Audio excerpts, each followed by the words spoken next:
Have that in silent mode, please. And thank you, Mr. Mukherjee, for that wonderful presentation.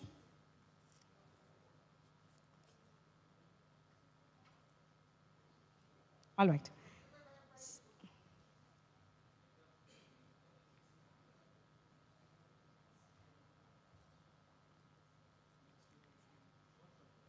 So we are now ready for our third technical session. Ladies and gentlemen, I'll once again request everyone to please settle down and keep mobile phones in silent mode before we begin.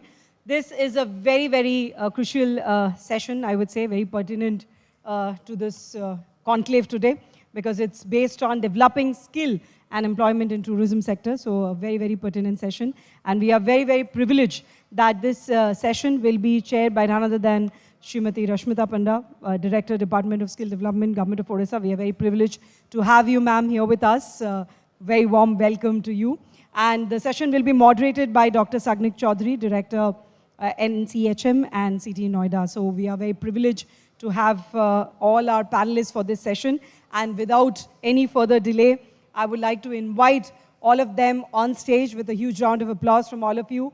And of course, as they settle down, I'll also briefly introduce each one of them. So let's welcome the panel with a big round of applause. Our session chair, Srimati Rashmita Panda, Director, Skill Development, Government of Odisha.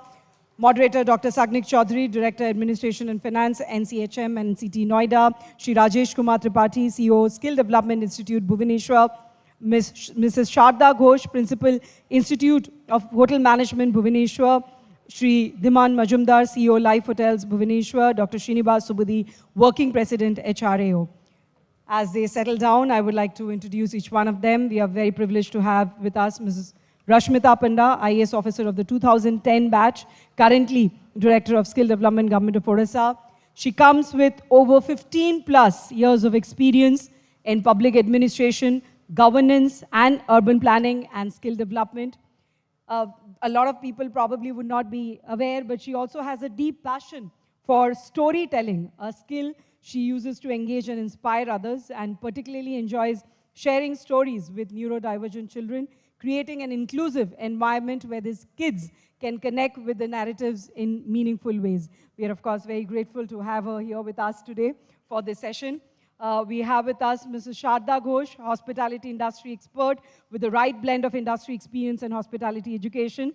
Over the last 30 years, she has shaped the careers of many aspiring students across the country, particularly in the field of hospitality and tourism.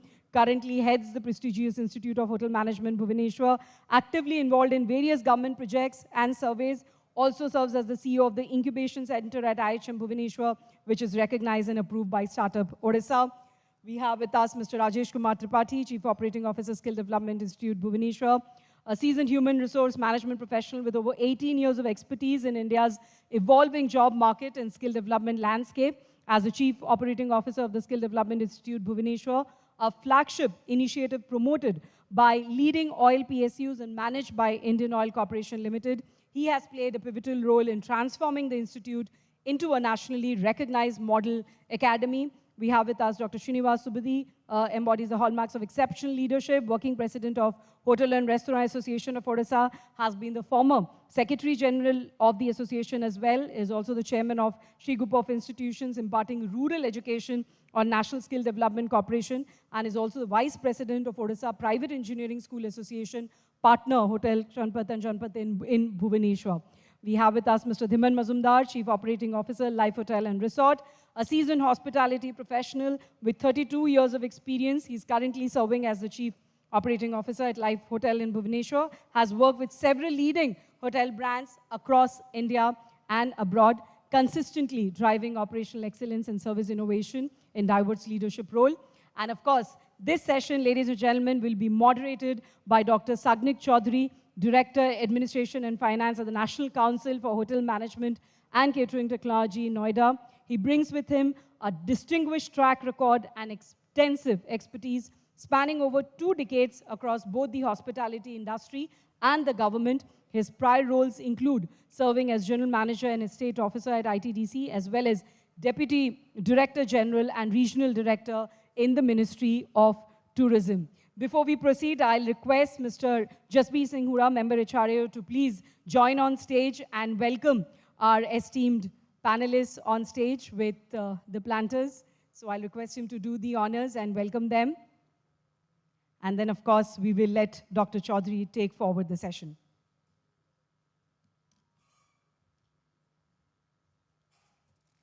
Request him to welcome Rashmita Pandaji.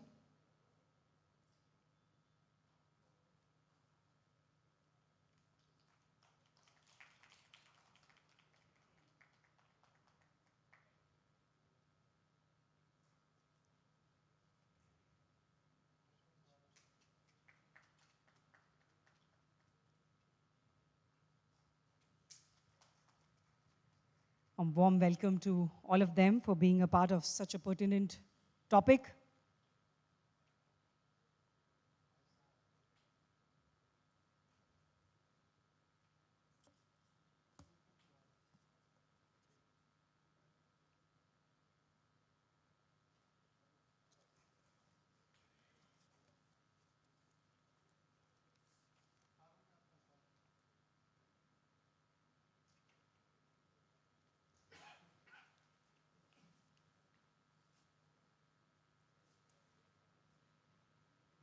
Thank you so much. I'll now let Dr. Chaudhary take this session forward from here. Thank you so much.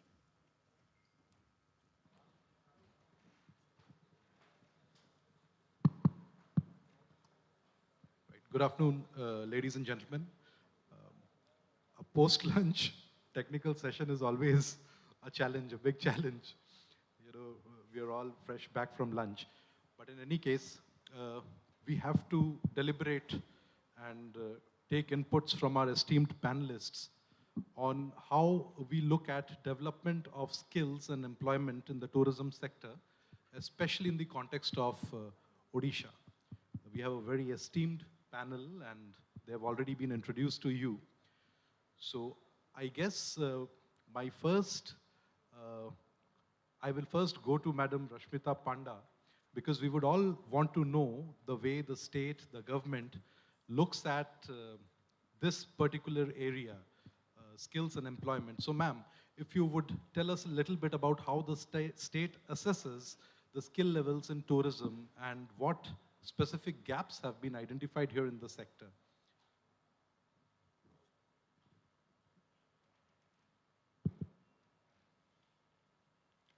Good afternoon. First of all, I must compliment the team which has organized Odisha Tourism Conclave. I was going through the details of the sessions, the technical sessions which has emerged, and it has been really fabulous. So coming to your question related to skilling and employment. Now, first of all, if I just go back to the basics of tourism, tourism focuses on 5 or 6 major points. One is attraction, accessibility, accommodation, amenities, and activities. And when we figure out these points for Odisha, we have various tourist circuits in the state. And based on the tourist circuits, under Sankalp project of Government of India, we had done skill gap analysis for every district, and based on which we had done the district skill planning for each of the 30 districts of the state. And when we were doing that planning, we also analyzed what are the current base of institutions that we have in the state. So in terms of long-term skilling initiatives, when we see, we have premier institutions of the state. One, Sharda ma'am is leading only, IHM. One, we have similar search in the western part of the state, that is SIHM Bolangir. And we have several host of leading private sector institutions which are also doing various long-term courses in hospitality sector. Other than that, we take up a lot of skill training providers under the short-term skilling initiatives. Under this, very recently, we have a scheme of the state, which is PLTP and Noa Odisha, where with Vedanta, we are doing in Kalahandi, skilling in the job roles which is related to tourism and hospitality sector skill council. So all of those are being covered in Kalahandi. We have partnership with SDI, and under World Skills Center also, we have a Kaushal Bhavan, which is aimed primarily at hospitality. Now, having said that, tourism is also having multifaceted uh, dimensions to it. So we also train a lot of people. We have been trained through some local training providers and as well as outside the state also. We are training in aviation related skilling, because when we train for this, we have partnership with GMR, we have partnership with AI SATs and other leading aviation provider. So there, what we are seeing after a year, after the training, as well as because it's a RTD type of a model, recruit, train and deploy type of a model, the students are also getting a platform after which they are joining some of the cruise industries. So when we are looking at the various dimensions of skilling, we are taking a holistic approach, focusing on the long term, the short term, as well as the, uh, the periphery sectors, which is also improving the tourism of the state. So other than that, we also intend to set up a few more center of excellences in hospitality sector. Our partner in the Kaushal Bhavan, which was set up last year only. So presently we are training close to 2,000 to 2,500 students exclusively into job roles associated with tourism sector, be it housekeeping, front desk. We have batches of commis chef running across the short-term skilling centers as well as long-term, which Sharda ma'am will be enlightening us. So we need to upscale it, and this year we are planning that we will be doubling the number of centers. Also under NSDC, we have a couple of training centers. One is there in Angul also and Dhenkanal, where they are also training related to hospitality. So as of now, we train close to 2,500 students, both in short term and long term, taken together. Thank you. Thank you, ma'am, for sharing with us this detailed view of what the state has been doing all this while. My next question would be to Mr. Dhiman Mazumdar. Now, Mr. Mazumdar has been an industry leader, and we have just been told in quite a detail about the various initiatives that the government is taking for skilling. Now, as an insider in the trade who actually leads and runs the trade, do you notice skill gaps in the manpower which is incoming? And if so, what specifically are those gap areas? Good evening, everyone, and thank you for asking this question. I will talk in overall in hospitality, not only in hotel industry, what we feel the gap at this moment. Like there are government-run colleges, government-supported colleges and private colleges. There is a handful of 10 to 12 colleges altogether, which is, these are basically diploma and degree holders. They have, the students are more ambitious. So most of these students, after passing out in campus, they leave the state and they goes to different other brands and other cities. But yes, the skill development which is set up by state government and your skill development institute, which is here in the Bhubaneswar, the workforce is really helping us.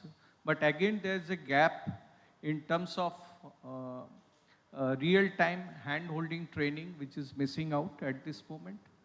When they come from institute to the practical area when they come to the hotel, they find teamwork is little thing which is missing out, which is required, teamwork. And more of, I will suggest when they're coming out from 1 or 2 years of, from the college, they have training module of doing practical training in different hotels. That is very limited time. So more of practical and same time in the education, balancing both the things when they come to the industry, that will be very helpful for them. Apart from that, I think hotel industry associated with a lot of travel agencies also, a lot of foreign tours, foreign guests who are arriving to the state, they are not getting very skilled guides who can speak multiple languages. That is lacking. Now, most recently, the ambitious project like Utkarsh Odisha, where 2036, where government has announced to develop certain areas like adventure sports and ecotourism, heritage, pilgrimage, the knowledge basically, which is we need trained people who can do this adventure sports. For that skill, we are lacking at this moment. And the knowledge about the heritage of Odisha culture has to be imparted with the students. When they come, they should explain about this city, this state itself. When they join the industry, because there are departments, they are interacting with the clients very frequently. Then we are lacking certain areas like digital marketing. Those are the areas I feel there's a big gap. We have to look into it. This is my take on your question. Right. Thank you very much. Thank you. So it appears that the gap is not so much in skills as in certain ancillary areas, areas like teamwork, areas like appreciation of cultural diversity, cultural immersion in the state's culture, and so on. So I'll come to Madam Sharda Ghosh next. Ma'am, since you are at the helm of one of the premier institutes in the region, which cultivates and grooms students to become industry leaders, what have you specifically changed or have been doing with regard to meeting these few parameters that Mr. Majumdar just told us about? What have we been doing about it?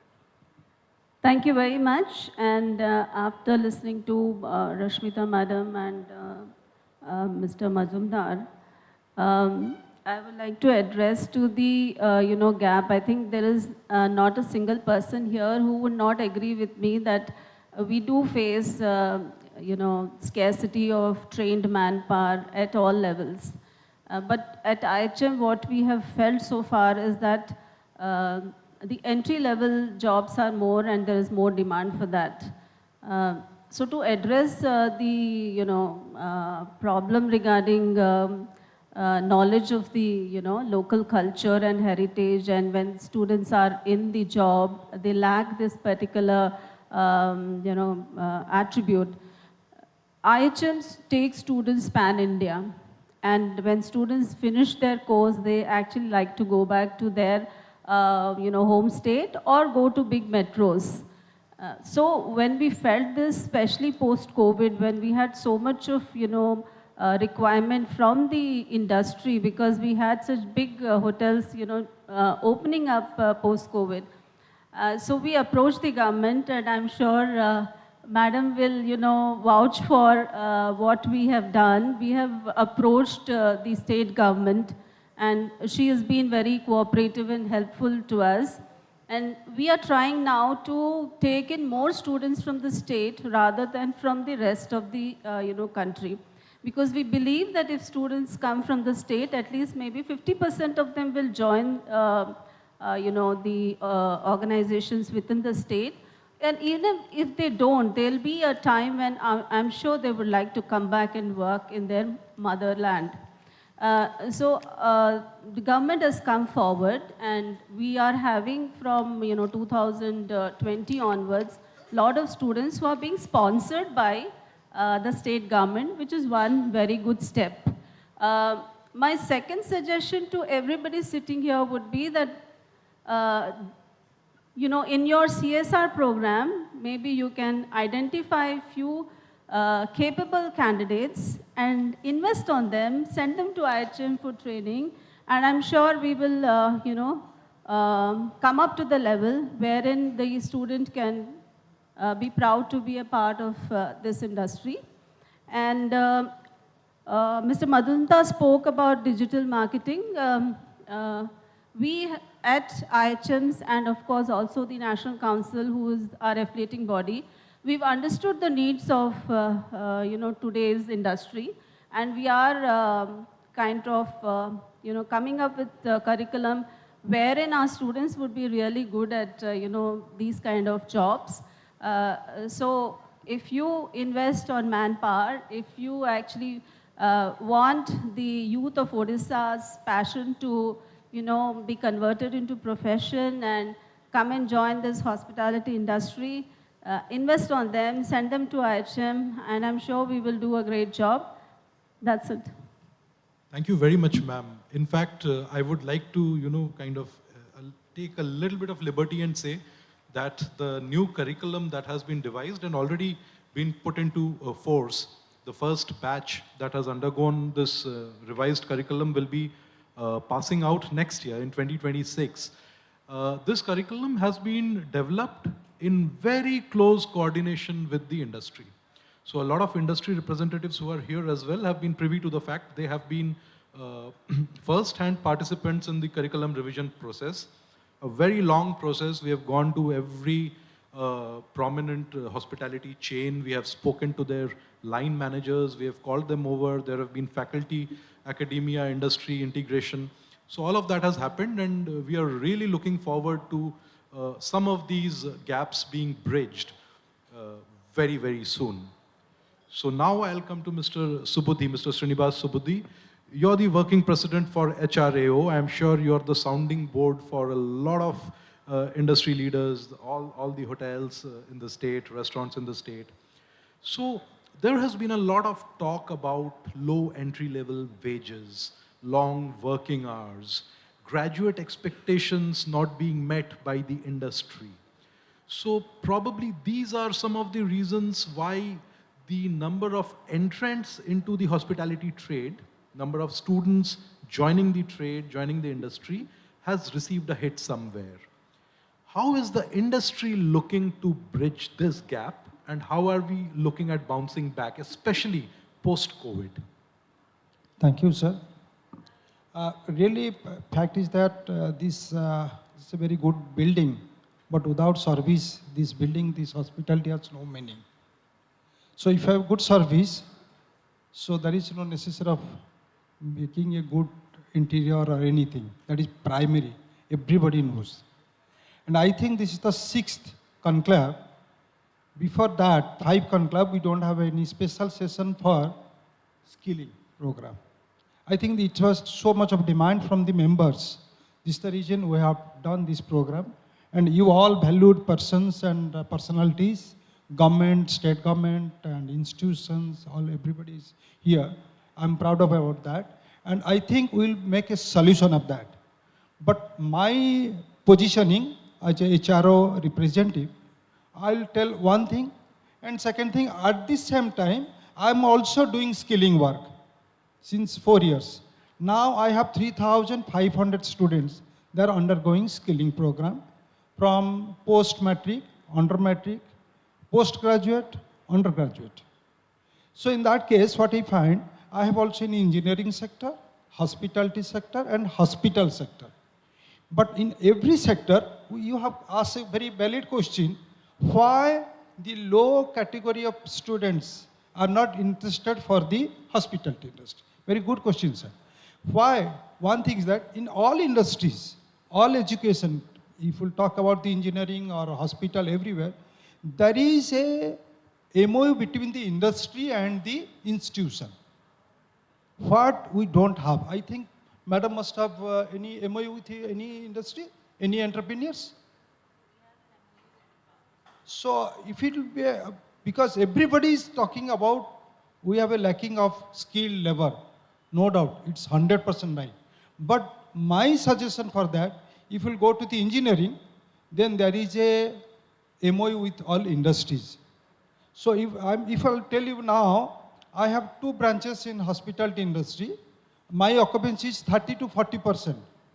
Whereas if you talk about engineering, 100, 200 times more demand on that. Because everybody knows that once we'll pass, immediately we'll get a job. So now the skilling part, if we talk about skilling part, the state government also emphasize on hospitality, but there is no MOU between the industry and demand. That is very important. We know that I have a mouth speaker. If we talk from here, you can listen. Same thing, we have a demand and we have a student. But there is that gap we have to maintain that can be happen only through the MOU. The local authorities, they should have, because all district have their district employment officer. If you ask to any district employment officer, I like a person like this, he cannot give you. I think madam will agree with me. She's on that position. And Mr. Tripathi, he's also basically he has very good knowledge about that. So in that case, I'm telling you, MOU is first primary. And second thing is apprenticeship. After getting the training program, how a student will go to the training?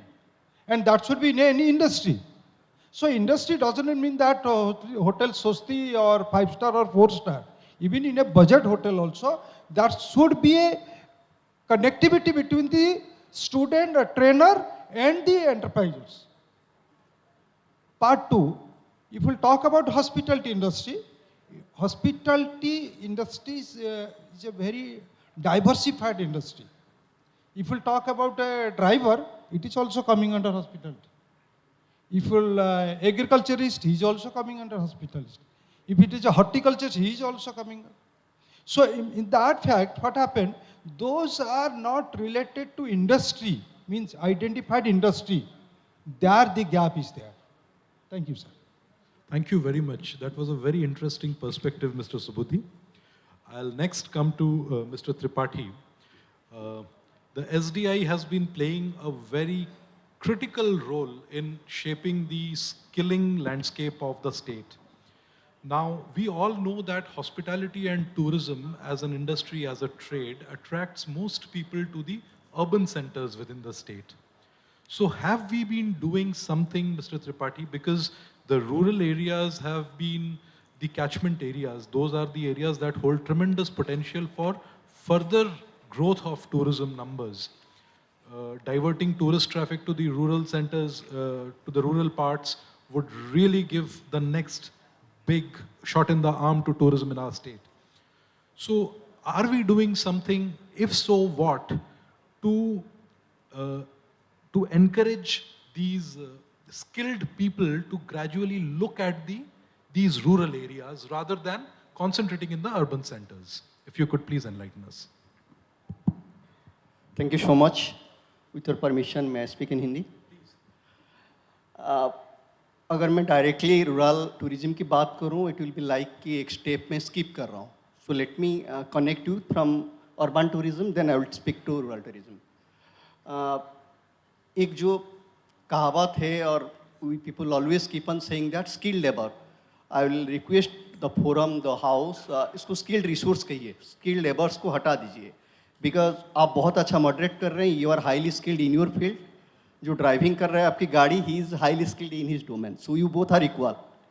अभी उसी पे ही आ रहा हूँ, दोनों का तनख्वाह एक जैसा हो जाए, दोनों का लिविंग स्टैंडर्ड एक जैसा हो जाए. मैं सोशियो इकोनॉमिक इक्विटी की बात कर रहा हूँ. Unless you are focusing on socio economic equity, आप ये नहीं कह सकते कि साइंटिस्ट का बेटा आके मतलब होटल मैनेजमेंट का कुछ सर्विस का कोर्स कर ले. जस्ट बिकॉज एयर होस्टेस की तनख्वाह 8 लाख है, वहाँ मैडम की बच्ची भी जाएगी, मेरे घर की मेरा लड़का भी जाएगा. लेकिन मेरा लड़का जाके सस्ती प्रीमियम में चाय सर्व करने के लिए आज के दिन में तैयार है क्या? नहीं है. What is the reason behind this? Reason is only concentrate to one aspect, salary उस तरह नहीं है, उसका लाइफस्टाइल उसी तरह से नहीं है, उसका फ्यूचर प्रोस्पेक्टिव जो आप कहते हैं कैरियर पाथ, आज मैं चाय सर्व कर रहा हूँ आपको, 10 साल बाद मैं इस होटल का जीएम बन सकता हूँ क्या? वो कैरियर पाथ का सर्टेनिटी क्या है? Unless and until it is appeal to the industry with folded hand, I will say, be it SDI, be it state government, we are, putting our soul and heart developing resources, skilled resources. But it is up to you people to connect them with a better lifestyles. वो खुश रहेगा तो आपका customer को खुश करेगा. It is internal customer satisfaction की जब बात होती है ना, तो अगर इंटरनल कस्टमर आपके एम्प्लॉय सेटिस्फाई है, देन आपकी एक्सटर्नल कस्टमर्स बेटर सेटिस्फाई होंगे. Rightly jumping to your questions कि रूरल टूरिज्म में कैसे होगा. रूरल टूरिज्म में 2 चीज़ मैं बताऊं आपको. एक तो जब आप टूरिज्म की इंफ्रास्ट्रक्चर बना रहे हैं, जस्ट दुबई, भुवनेश्वर, बम्बे जैसा वहाँ होटल मत बनाइए. आपको ये भी देखना होगा कि दाल, जो राजस्थान जाएंगे, दाल क्या कहते हैं उसको, दाल बटी चूरमा, आप एक कोई भी होटल पे चले जाइए, कुछ चले, that is the fast serving. तो कोरापुट अगर कोई जा रहा है, कोरापुट का ब्रांड सर्विंग क्या है? मालकानगिरी जा रहा है, वहाँ का ब्रांड सर्विंग क्या है? टूरिज्म में उस लोकल ब्रांड को आपको ऐड करना होगा to attract tourist. Number 1. Number 2, आप मुझे भी लेके वहाँ चले जाइए, मैं चले जाऊँगा, मुझे 12-15 लाख महीने में मिल जाए. Again I am focusing to that कि आप उसकी सैलरी, उसकी डिग्निटी, उसकी लाइफस्टाइल्स, उसकी कैरियर पाथ, ये सबको सर्टन करने के लिए please develop a quite robust framework this much. Thank you. Thank you very much. That was a very incisive point of view, very interesting perspective again. So, I'll once again go back to Mr. Dhiman Mazumdar. So, if you can tell me how the industry could better collaborate with the educational institutions in the field to align the curricula in a manner that is more suitable to the immediate gainers from these students, which is the industry. The students are going to leave the campus and join the industry. So what are the things that you think we can do better to collaborate better?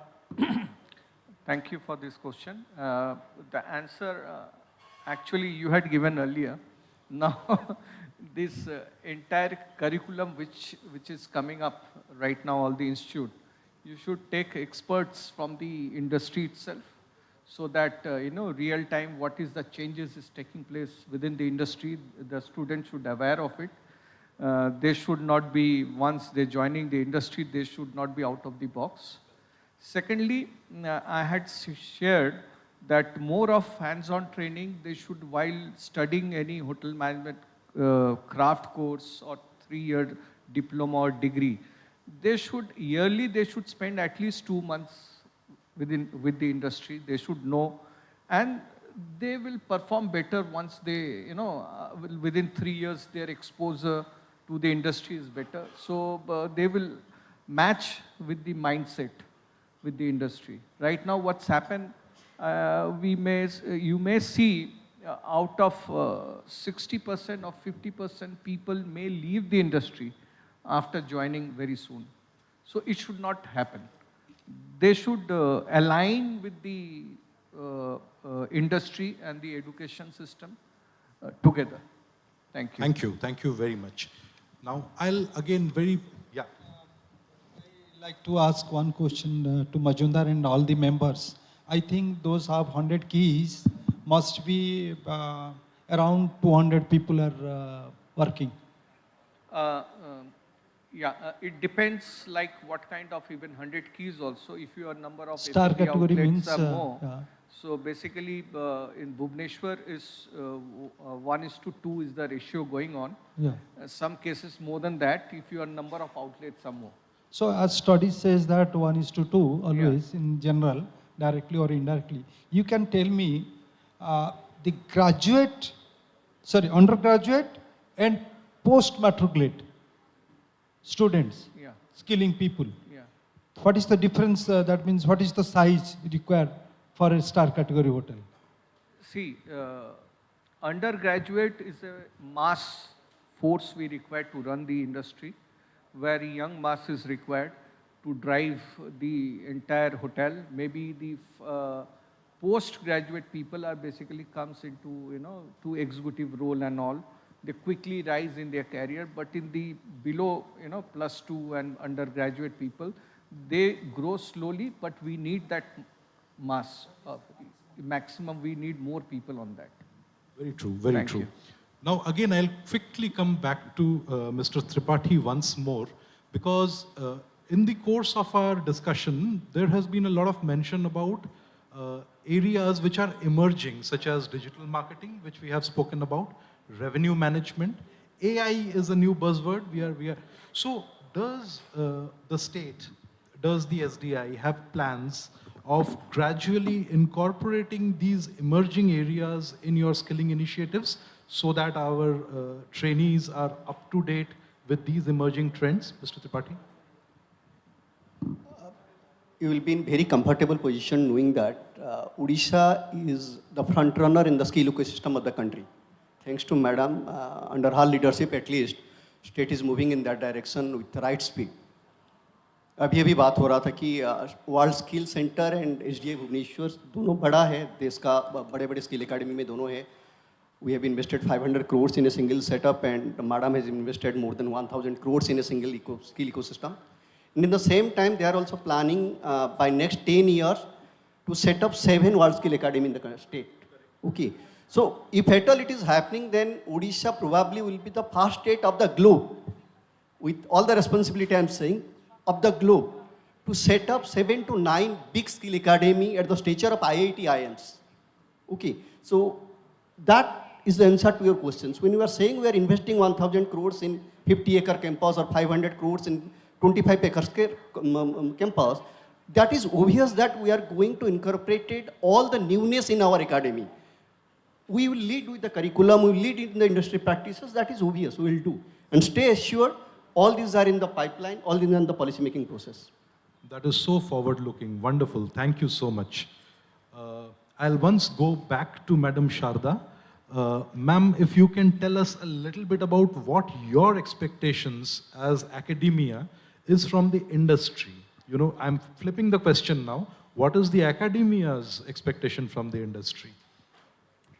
I think that's a very pertinent question, and industry and academia has to actually collaborate to take things forward. I'm sure both the sides have a lot of issues, and I think all can be resolved when we sit together.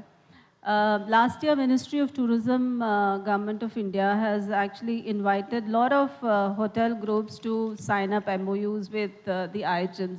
And you'll be happy to note that very big, hotel chains have come forward. We've been lucky to be collaborating with the Apiche group, and that is the Park Hotel. And what we are expecting from them is that they're going to actually help us out to train our students come out, better, so that they can actually from the very first day start performing in the industry. Other than that, we are also actually creating an opportunity for our faculty, who've been there with us for some 5-10 years and who really are not aware of what's happening in the industry. So we've made it compulsory for the faculty to, be in the industry for at least 15 days in one semester. So this is how we are actually trying to make our faculty, trained so that they can actually transfer the learning to the students. And from the industry, our expectations would definitely be that the generation which is, passing out, they are looking at something, which all of us talk about, that is balance between your work and life. And they want 9-hour shift, they want off days, and they want to take a heavy purse back at the end of each month.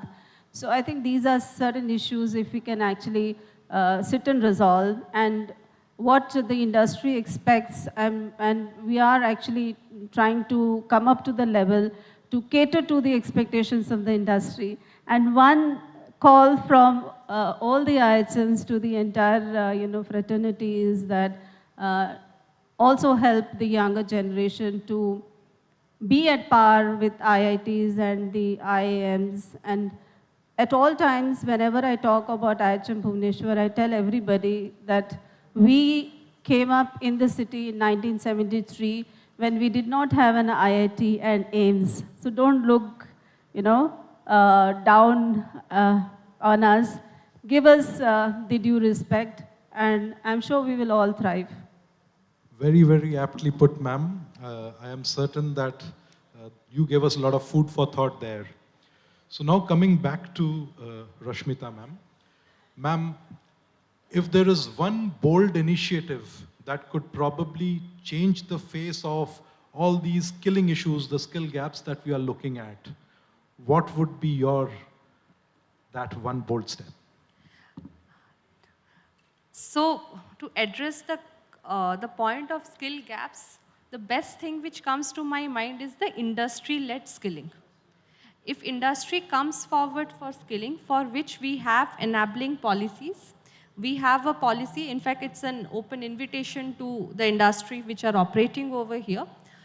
We have an enabling policy, Nua Odisha, where we can empanel industry partners, those who are interested to skill. They want to absorb, they can absorb, preferably through that recruit, train and deploy model. We help through our ground officials, our networks, and putting our community mobilizers in place. We help in mobilizing the right kind of candidates for them, link them up to industry. If they can do this industry-led skilling in a more vigorous way, then that will address, because many a times what, like Srinivas ji was mentioning that he himself has been training. Why so? Because he has to also absorb in their own hospitality channel. So he is like a captive employer. So if these captive employers who are there, we had similar such partnership with Sterling Group. We had such partnership with couple of more industry also. I mentioned about aviation. We had some partnership. We are presently having one partnership under World Skills Center with IHCL, where they are tracking our pass-outs who are passing out from the Center of Excellence in Hospitality named as Kaushal Bhavan. So industry-led skilling is a key initiative. This is one. And to summarize the other few points, one challenge which sometimes our training partners face is related to on-the-job training.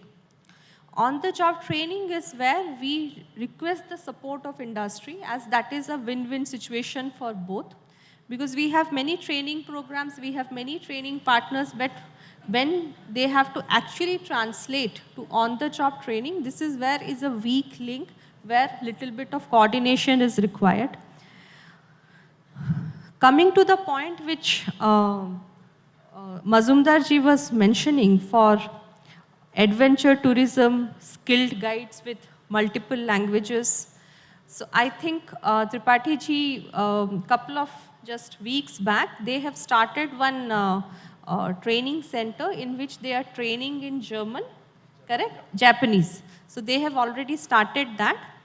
And we are also in the process of setting up language schools. We are also training our students so that we can cater to various markets which are there abroad.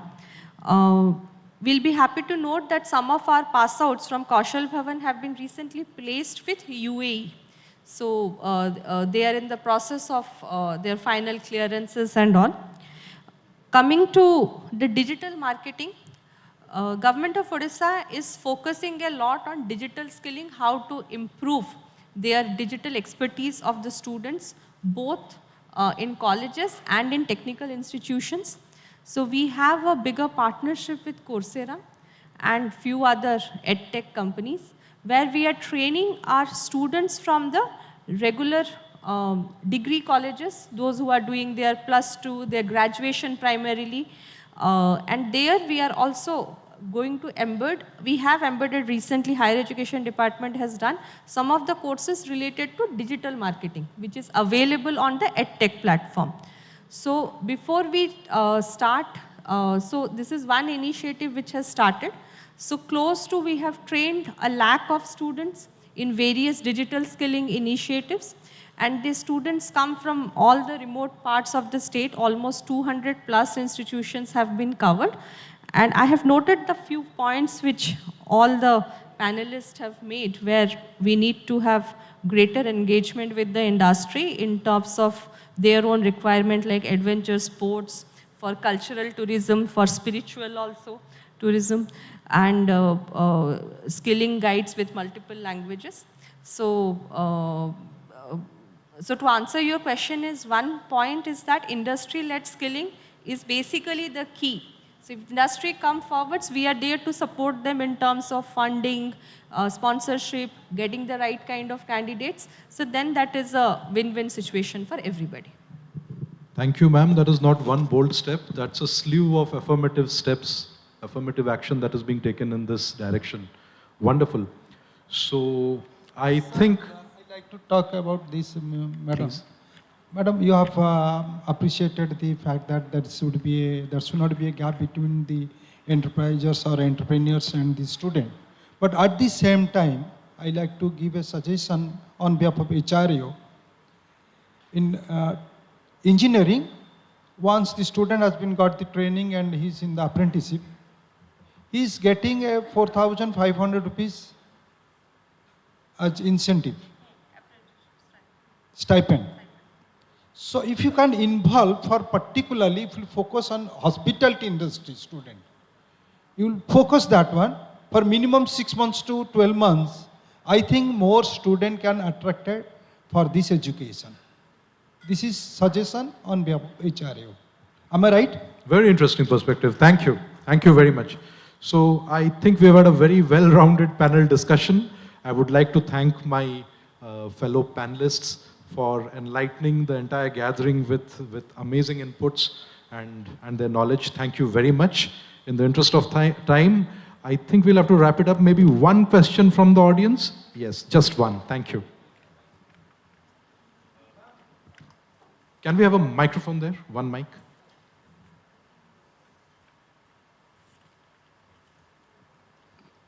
This is Rabi Sahu from Golden Tree Puri. So, the panelists, everybody discussed about the basically very high-skilled jobs, and basically what we train in Odisha, what we make in Odisha, we make for outside Odisha. I feel. Because most trained people, they go outside in hospital industry. I'm talking about the mid-budget range hotels or sector. That is the most sufferer, and we are, I'm just reminding you, around 5-6 years back, there used to be Dr. Reddy's and all these small training programs. They used to interact with budget hotels and they used to send people in the lower job. But now for last 5 years, we are facing a lot of difficulties. I'm not talking about the Oberoi or Taj. I'm talking about the small budget hotels. So please ensure we are not going for the matriculation or above. We are thinking the basic things for 2-3 months training, and you can send them to our place for 3 months apprenticeship, then they can have a job. So please think of these people. So this was more of a suggestion than a question. It's very well taken, I'm sure. Yeah. So Thank you. Your point is very well taken, and we will link up our local training partners who are training our students to our budget hotels which are within the state. The thing is, ma'am, coastal area, City major. you know,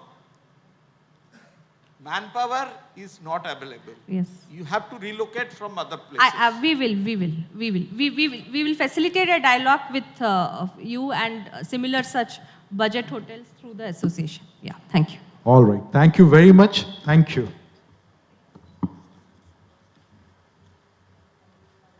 Well, we would like to thank the panel. Again, a very, very interesting discussion. Can we have a round of applause for all of them? Thank you so much for this very meaningful discussion. And of course, we would also like to take this opportunity to felicitate them, our esteemed panelists.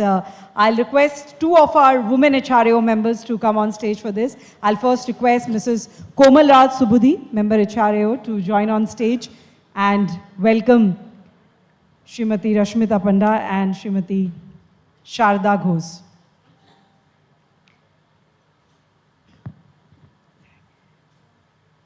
Mrs. Komal Raj Subudhi. I'll request her to first felicitate Rashmita Madam and Shadda Madam.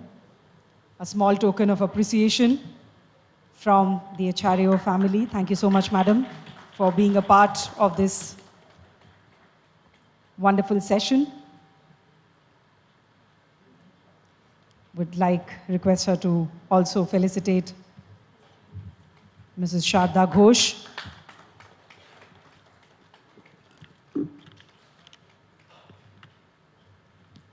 Thank you so much. I'll now request Ms. Sanaya Bodhinwala, member HRAO, to also felicitate our other panelists. Ms. Sanaya, to felicitate Shri Rajesh Kumar Tripathi.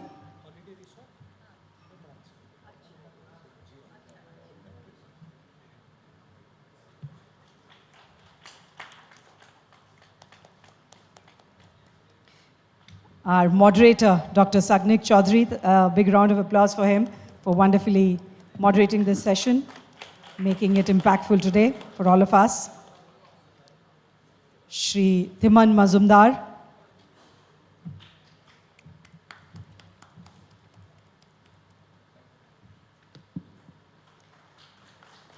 And Dr. Srinivas Subudhi.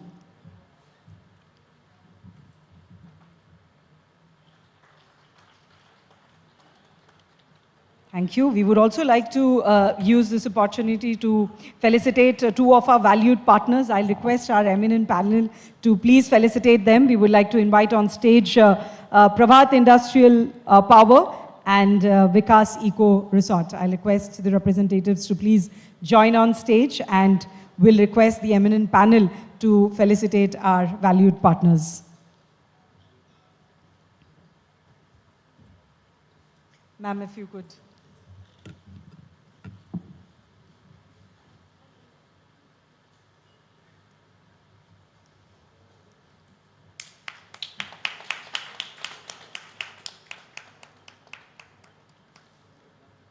Thank you. And Vikas Eco Resort.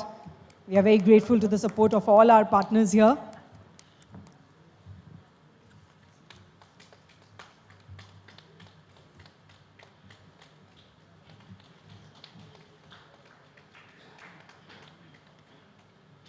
Thank you so much. Group photograph, if we can request all the panelists to please step forward for a group photograph before we invite the next panel.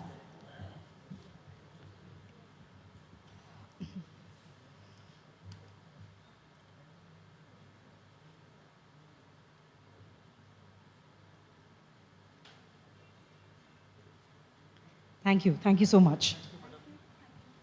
All right, ladies and gentlemen, we'll now move quickly to our fourth technical session, which is based on experiential tourism, positioning Odisha as the most attractive and best destination.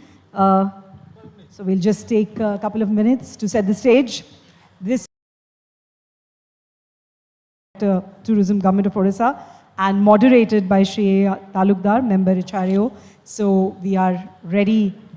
We'll just be ready in a couple of minutes. I would also like to inform for this session, we have with us Shri Devjit Datta, Chairman at ATO West Bengal, Shri Jasbir Singh Hura, Member HRAO Sambalpur, Shri Benjamin Simon, Tour Operator Shri Gagan Sarangi, Chairman ATO Odisha Chapter.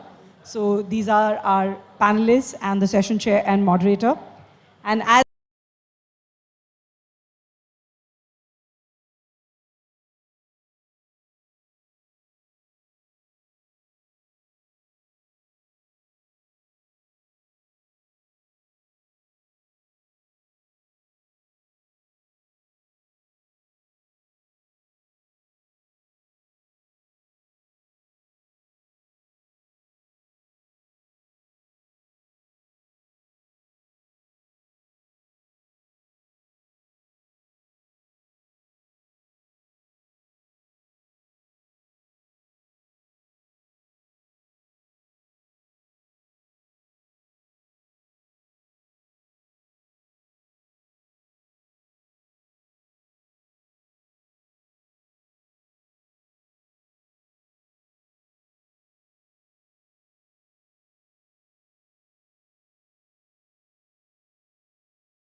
Association, Chartered President, Credai Sambalpur.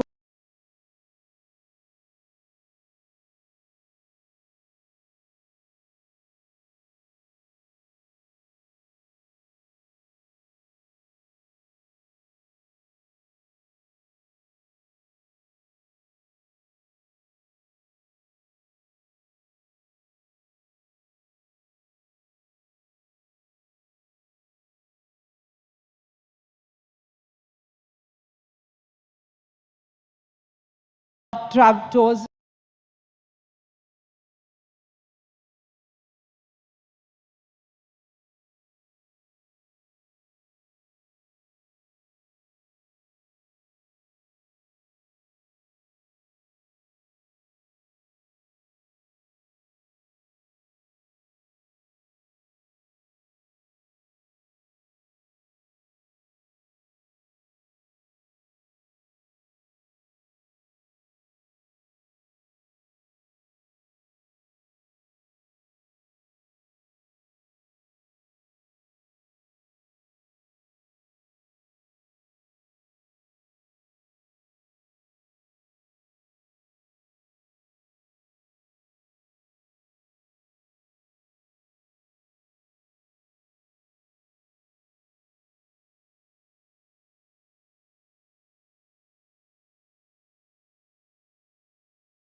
Invite the session chair, moderator, and all the panelists.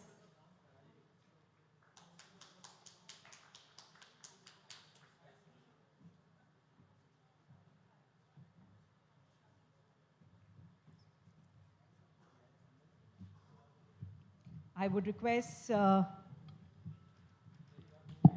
HRAO members, Shri Ashok Padhi and Shri Ravi Sahu, to join on stage and do the honors to welcome our panel with the planters and the Uttariya. So I'll request both of them to please join on stage.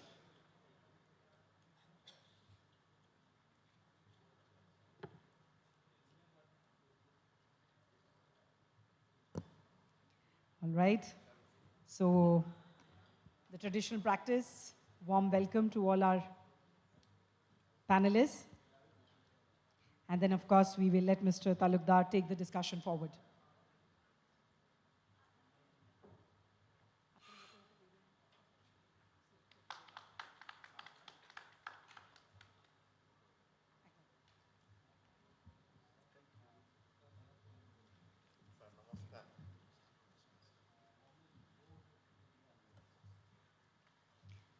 So we would just like to inform that after this, we have one more session and then the valedictory session, where we are expecting His Excellency, Honorable Governor of Odisha, to join in. So we'll have to stick to the time schedule.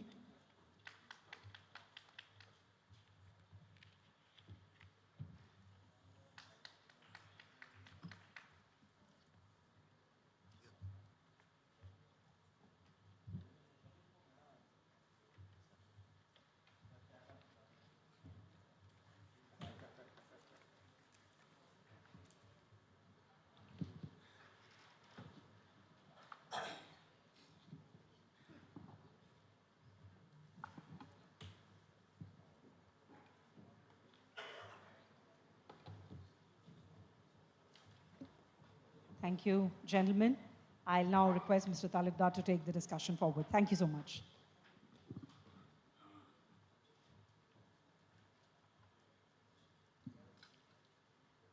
Good afternoon. Thank you, Diksha. We are all very humbled for your kind introduction, but we wish to add that introductory time in our session. Our topic is experiential tourism, positioning Odisha as the most attractive and best destination. The first part experiential tourism.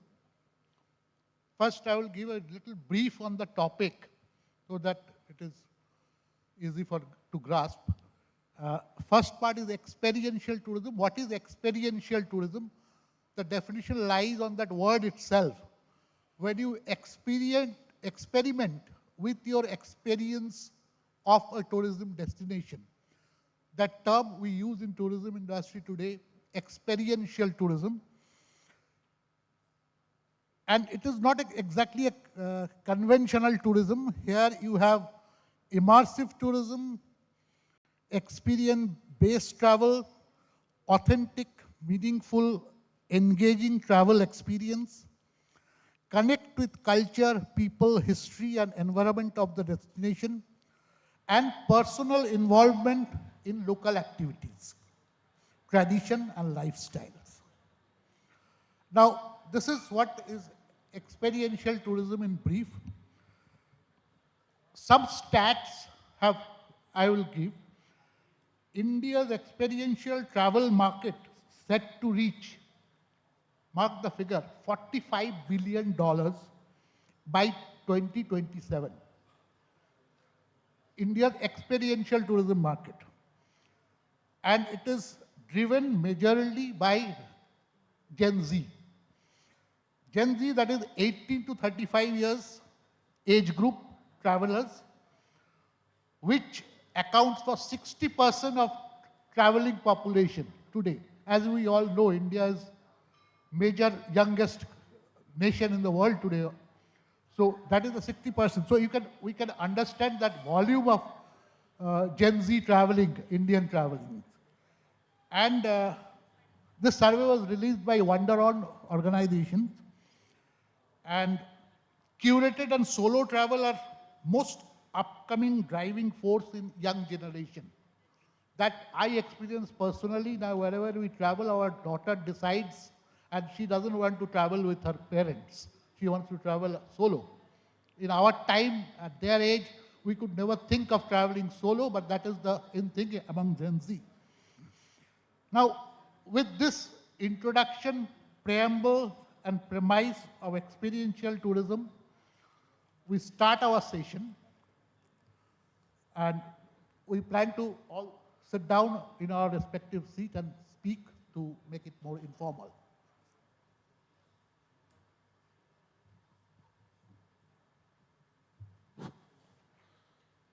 First mic goes to the chair, Honorable Mr. Birinchi Mishra. Sir, since you have been with the government for a few decades, I would love to hear from you and the House the brief about government perspective of Department of Tourism on experiential tourism and Odisha's position in that sphere.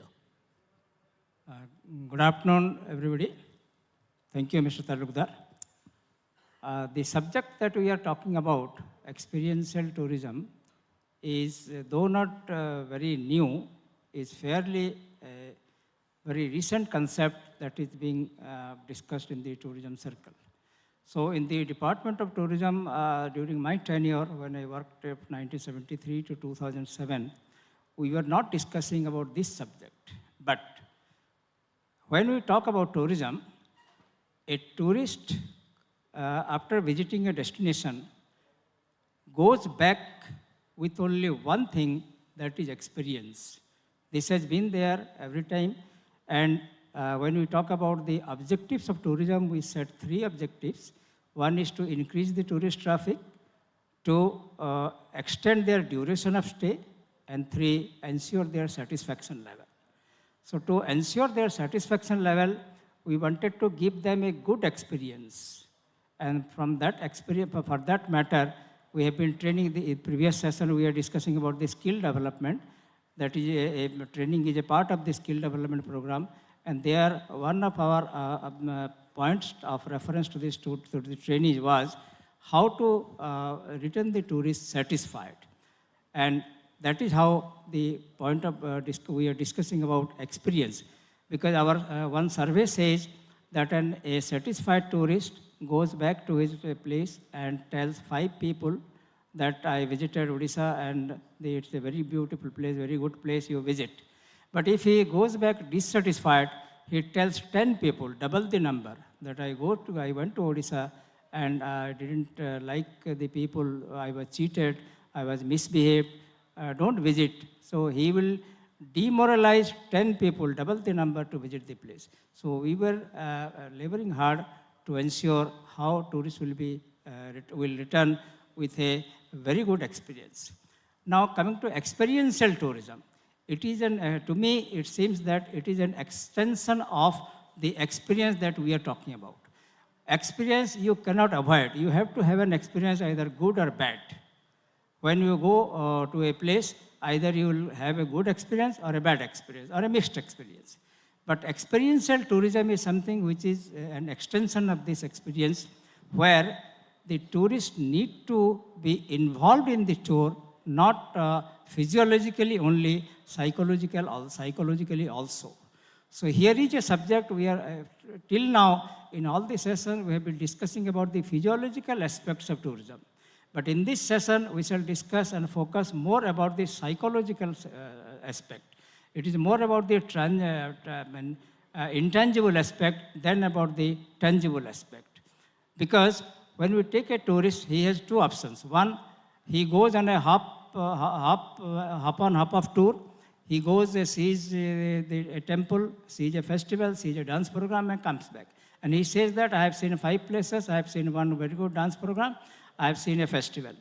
But if you ask about a little bit more details, he will not be able to answer because he has not been involved in that. There is a difference between looking and observing. All of you are looking at me, but how many of you are observing me? The way I am talking, the way I am sitting. So this observation, everybody doesn't do. When we take a group of tourists to a temple, we explain to them, but halfway we find that some of them are not even listening to what we are talking. So here we are talking that a tourist should be involved psychologically, mentally, as well as physically while undertaking a tour. And here in this respect, let me share you two experiences in fact, about the experience and I will go to experientiality. Due to time constraint, I will not go into much details. I was tourist officer in Konark in 1973-74. At about 10 p.m. one night in the month of July, August, a tourist from West Bengal came and checked into Panthanivas. I was in charge of Panthanivas. Then he said, after checking in that, shall we go to see the temple, Sun Temple at Konark? It was a pitch dark night, slight drizzle was also there, and at that time there was no light on the Sun Temple, but he wanted to visit that temple. I was surprised. I said, in this part, at this time, should we go? He said, I have seen Sun Temple in the daytime earlier. Tomorrow also I will see it in daytime, but there were thunder lights in the sky. Have you ever seen the Sun Temple in thunder light? I said, this idea did not strike to me. The very idea of looking at a temple, at a monument in thunder light did not strike to me. So we took two umbrellas and we walked along the embankment. And believe me, the scene I saw, when I saw a pitch dark mass of stone, but when there is thunderlight in the sky, a glimpse of the statues came to my mind. And after 50 years also, this is fresh in my mind. Similarly, let me share one more experience. From Rambha, we were going to Kalijai temple. My family was with me. To save time, normally when we take tourists to Chilka Lake, we serve them food on board so that you save time and you also enjoy the food. So we took our breakfast on board, and after traveling boating for some time, I asked the person who was accompanying me to serve the breakfast. Then he said, sir, are you hungry? I said, why are you asking this question? No, if you can wait for 10 minutes, then you will have a better breakfast. Then I felt that, no, we can wait for 10 minutes. So we waited for 10 minutes. Then after 10 minutes, when I asked, now serve the food, sir, 2 minutes more. I said, what is your point? What do you want to tell me? He said, are you looking at that island? I said, yes. Shall we have our breakfast in that island? I said, what is so great about that island? The name of the island is Breakfast Island. Having breakfast in Breakfast Island is a different kind of experience. It's not the food is the same. The persons are the same. So such type of experiences, when gets into the normal itinerary of the tourist, it becomes experiential tourism. And to achieve this experiential tourism goal, we have to have 3 points I will mention. One is a traveler has to be psychologically motivated that he will go through like this. It is not a postcard visit that in 24 hours you see 5 places. We will go to one place, spend 24 hours there. Second, he must have come prepared for so much of time. In the itinerary, when we prepare, normally the tourist psychology is that in less time, see more places. Now that psychology has to be changed. We have to motivate the tourist that you, instead of going on a postcard visit, you should go on an experiential visit so that you will get a good experience not only of the objects or the products that you see, but also by interacting with the people there. After all, it is a people's creation. When you go to the Sun Temple, it is a monument of a stone. Now, there are sculptors. Have you ever discussed with the sculptors how they chisel a normal stone into a sculpture? Have you ever discussed with the dance artist how he or she is preparing for the dancer? The chef or the cook, how they are preparing? Even it could be fun of eating. Once I invited some some guests with me, 3 ladies, and I had some function in my home. I asked them if they liked, it was a prasad. I asked them if they want to have with us. They were ready to have. Then again I requested them, would you like to take food in our own style, not with fork and spoon? We take by our hand and you take by your hand. They were delighted and they said, yes, we will experiment. But prior to that, they had not taken food by their hand. So when we started taking, they observed us and we took our food, put in our mouth. It was okay. But when they took their food, they put it like this. So instead of half were going into their mouth, half were falling down. Then one of them asked, how is it that your food is not falling down, our food is falling down? Then I said them that you are taking like this, we are taking like this. It is not a very great thing for us, but for those, it was an experiment. Similarly, for doing some workshop with the artists, with the local people, interacting with them, even when they sip a coconut, they can interact with the coconut. Normally, I have when I go to the beach in Puri or Konark, I'm taking coconut. I ask the coconut vendor how many coconuts he sells during the day, what is their income, is it available, is it sustaining its family? It is just for curiosity. My family gets angry with me with this. You have come to enjoy the beach, why are you discussing with them? But these are the experiences that will make the experiential tourism.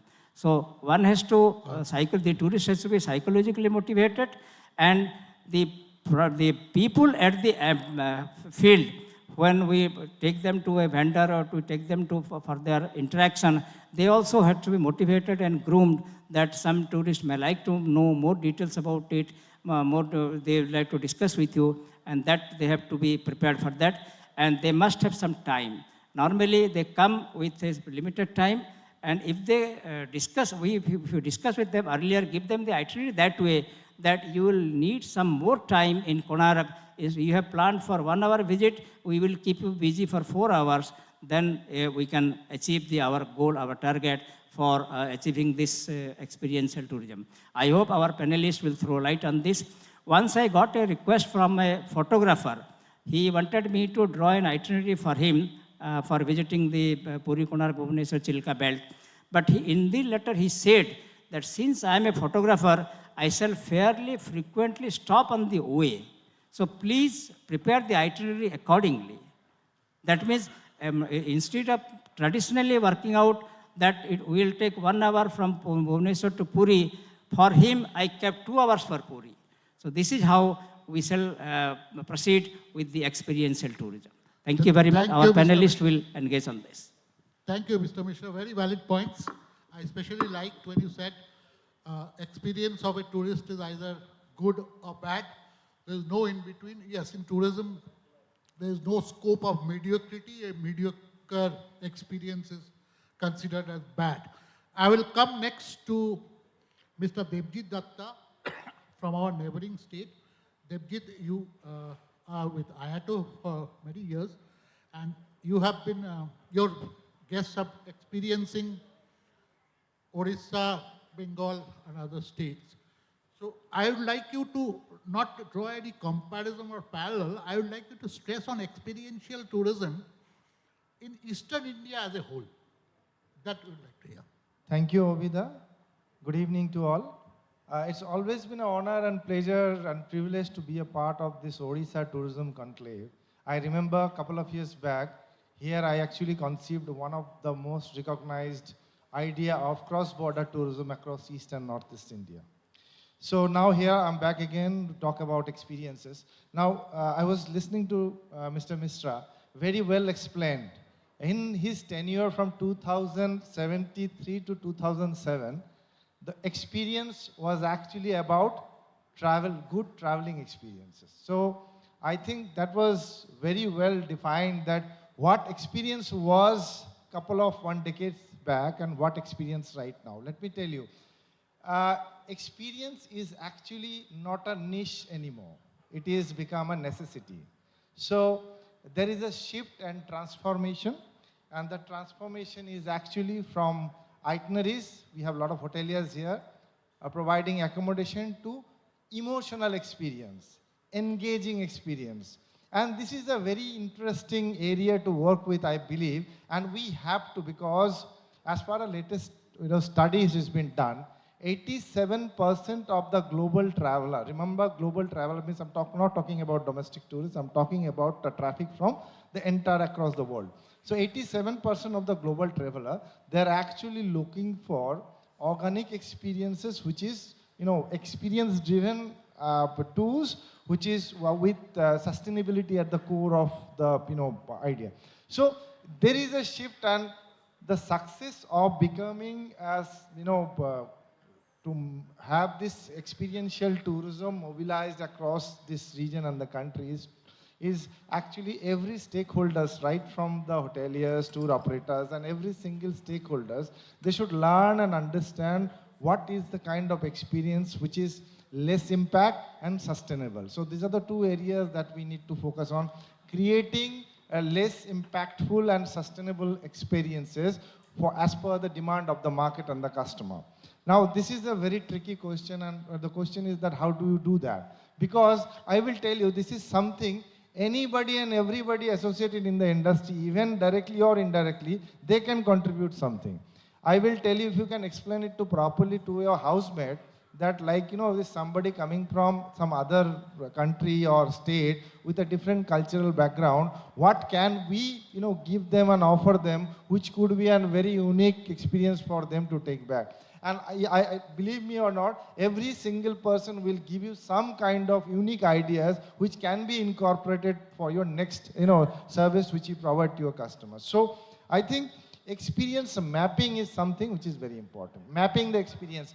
Every single district, every single state has got some unique experiences to offer for the travelers from across the border, but that needs to be mapped. Now, I know 5 or 10 or 20 experiences, and together we can collectively put forward our ideas. I'm sure from this forum with our 6 panelists, we can actually come along with almost 100 to 200 experiences. So this is, which is very important, experience mapping, and that needs to be done on public-private partnership. The government agencies, our organizations like IATO, the private stakeholders, even a guide, they need to closely work together to create, so experiences are of two kinds. One is a curated experience, one is an organic experience.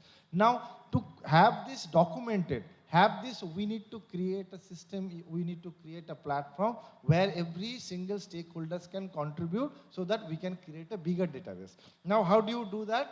I suggest to have, like in a destination like Odisha, they can, set an example, can become a model nationally to create a platform to register inputs from different stakeholders, and through a system called Experience Lab. this experience lab can be initiated in each of district level. Every district administration have somebody who's actually looking after tourism. So the experience lab can be created, which would be a unique idea in association with the state tourism department, along with the private stakeholders and different tourism industry association. This experience lab will map different type of curated experiences or organic experiences that can be offered to a traveler who's coming to the state and building up a bigger database. Now I'll come to the eastern part of India. I always believe that, it is a time for regional tourism, regional development of tourism.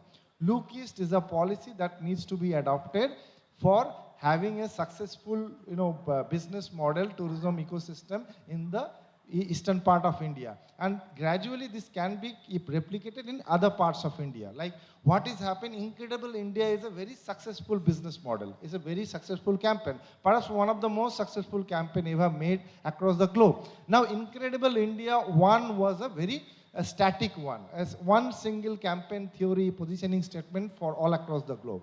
Now it came what? Now we have came up with Incredible India 2, which was more of a dynamic in nature.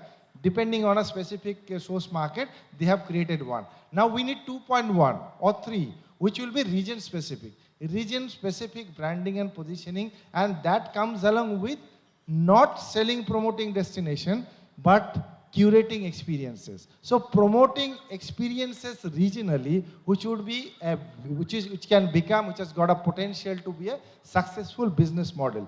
So in case of Eastern India, Odisha needs to closely work with all the state tourism, like all the regional, like ITO can play a very important role, HRAO can play a very important role. This can be a collective effort to curate and document experiences from different states from the Eastern India, and that can be Ministry of Tourism, Government of India can play the role of a nodal agency who can document this. And because see what happens, like for example, if I tell you that in Calcutta I promote confluence of culture, that is a walk tour that we offer. Most of the people who are actually DMCs in Odisha must not be knowing that one. So every state, every city has got something. We need to create an ecosystem which can actually collectively document all these things together. And finally, we talk a lot about such ideas, concepts and theories, but it is very important, such theories, ideas and concept needs to be a part of a policy. Unless you make it a part of a policy, that is a government policy, it will never be successful. I have seen so many projects, I have given so many inputs for different type of initiative and project for the development of tourism in different regions, but I finally find that part of this project was not being successful or was not in consistent only because that was not a part of a policy. So policy drafting based on experiences, positioning, I have covered so many things I believe altogether. This is something which can actually, this is again, I will end with, this is no more a niche, this is a necessity and we all need to work closely together to make it a success. Thank you very much. Thank you, Devjit. Excellent deliberations. Very true. Experience of a traveler is no more a niche, it's a necessity. Like when we watch a tribal dance, we just don't watch the tribal dance these days, we want to participate in that dance. People, the guests, the tourists have seen, they love to participate in the dance, just not sit and watch. If we go to a Southeast Asian restaurant, we love to use the chopsticks. So it is allow me one example. I was there in last Make in Odisha Conclave. I was invited, be a moderator of the tourism session. Now there we have came up with a very unique idea of temple wedding. I think most of whoever was there in attending the session. Temple wedding, yes, I spoke about the temple wedding. Now I am telling and you remember temple wedding. If you do not make it, if you do not document that, do not make it a part of the policy, it will be vanished. It is prevalent in South India and many places. Okay, now I come to next speaker on the panel.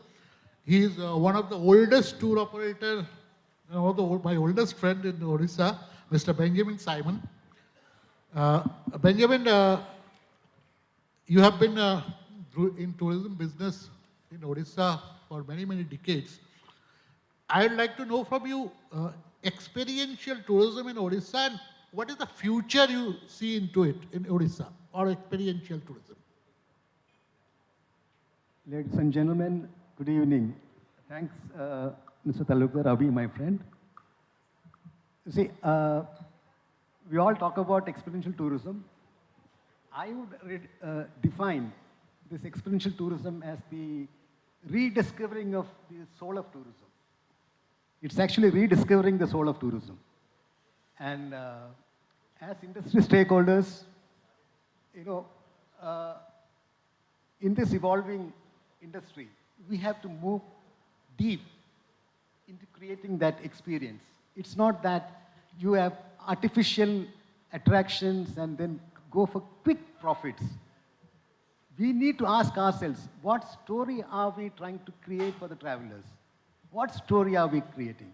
Are we creating stories that just fade away, or moments or memories that stays forever? That's the question. We need to have that sort of challenge to address this sort of experiential tourism. Now, we need to understand it's not a sort of transaction. It's transformative. This cannot be defined as a transaction. It has to be a transformative experience. As policymakers, entrepreneurs, storytellers, planners, we need to understand that we are not the builders of tourism infrastructure. We are creating that experience for the world travelers to understand and experience this majestic, marvelous country, and in particular, if you talk about Odisha. Odisha has definitely the future because it's a mother of experience in the country.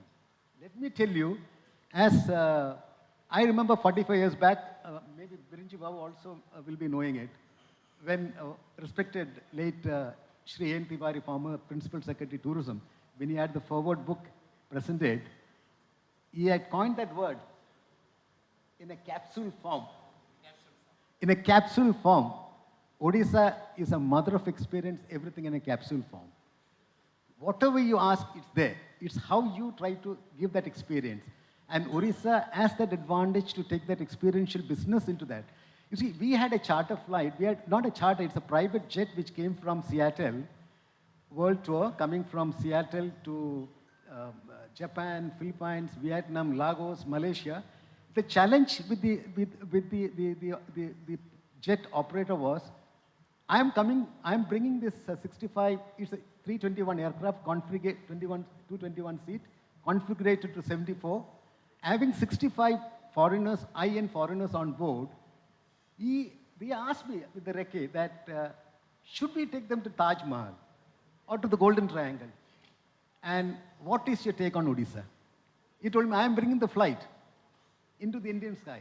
Tell me, can you convince me that I can land in Bhubaneswar as the only destination? We created that experience, that conviction, that boldness, that flight could land only in India, in Bhubaneswar, and went back with those foreigners. That is the sort of experience that with the boldness, that you need to have that conviction that it is there. And Odisha has that.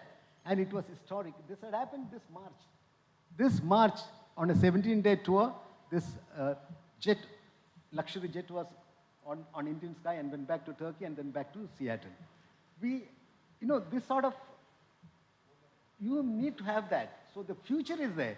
Everyone, as I mentioned that, you cannot just Google or type an itinerary and tell that it is experience, or pick up a chauffeur, a guide and tell, this is a traveler, want this experience. No, it's not possible.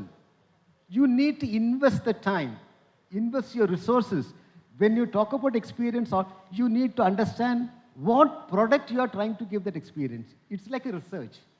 You have to research onto the product, feel how it will be experienced, and then it can be delivered to the clients, which you are confident that that experience would be there. It's not that they just come to see, you have to make them feel. It's not they come to click cameras, or today we call it a selfie. It's that they have to reach out, connect with the local. You see, the rural life of Odisha is the beauty of the experience.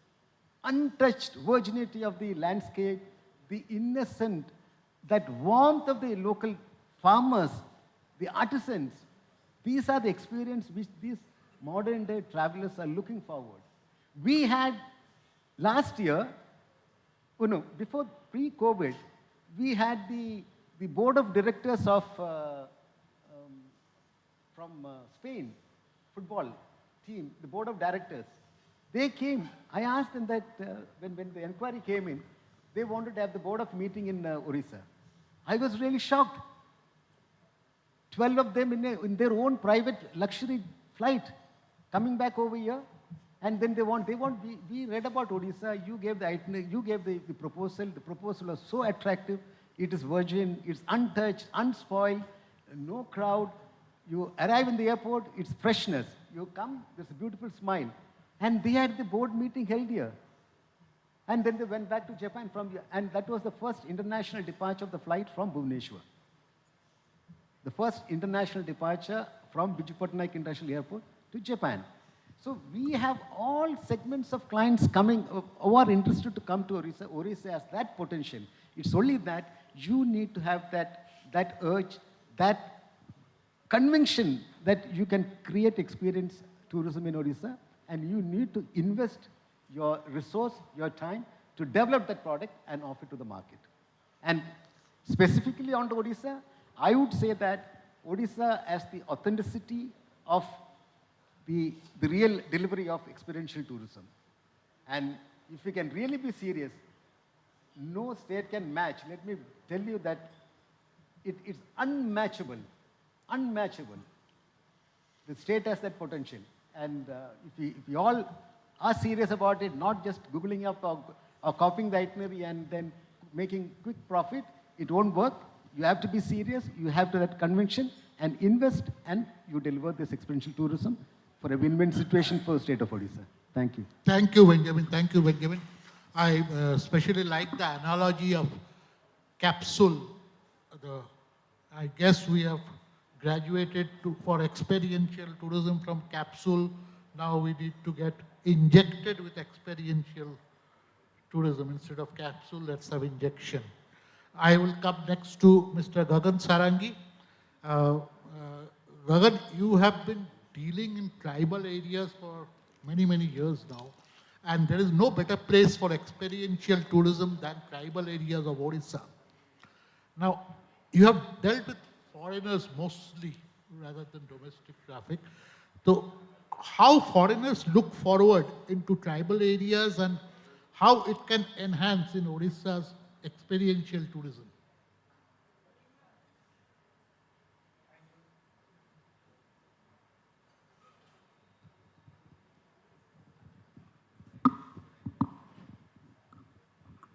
Thank you, Mr. Talukdar, for having me here. I think I am participating in HRAO Conclave for the 6th time, so it's definitely a pleasure and honor for me. And you asked me about what foreigner exactly looking forward to in the tribal areas. Because as Mr. Benjamin said, and Mr. Devojit, my friend, both Devojit and me started together, many, many years back, 25 years back, I think so. So ever since that day, I've been specializing in the travel tour in different parts of India. And of course, Odisha is one of my favorite states. And as everybody knows, Odisha has no parallel. Like if you're looking for real experience, if you want to provide authentic experience to the traveler, I think Odisha is the best. Why I tell you this? Out of my experience, not only from my experience, from Mr. Benjamin, many other veterans, those who have organized trip in Odisha, they have taken feedback from the people. We all know Odisha is best. And many of the best kept secret, which is now, till now it was a secret, We are slowly unfolding it to the people. And it is one of the favorite, I tell you. We have beaches, we have wildlife, we have, like everything. But this tribal tourism is something so special. I do not call it tribal tourism. Rather, I would call it rural tourism. That would be more, I think, more appropriate if I tell like this. Because most of the people, our major market is the Western Europe. And this source market, and people when they come here, believe me, they are looking for the destination where they can get the real life experience. And when look for India, India is so incredible that we all know. And they look for destinations, where should you go to have the real authentic experience. Then from their side you get queries.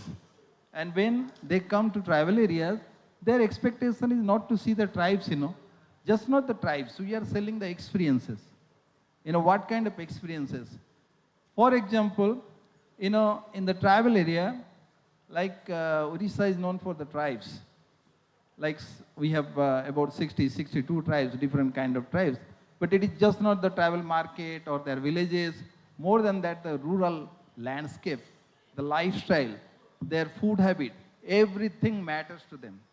And believe me, as much as the foreigners are interested in our culture, in our diversity, in our language, in our heritage, our own people, like we are also interested in this.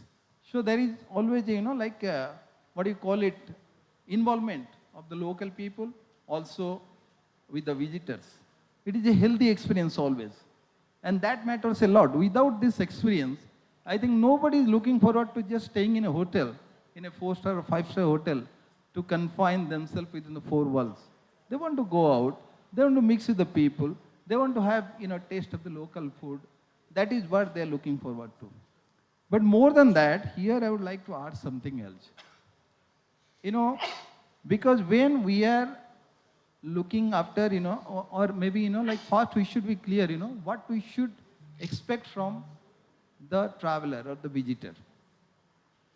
We are trying to promote the destination for 2 things. First thing is we want to increase their footfall, which can help us in boosting our local economy, right? But this should be,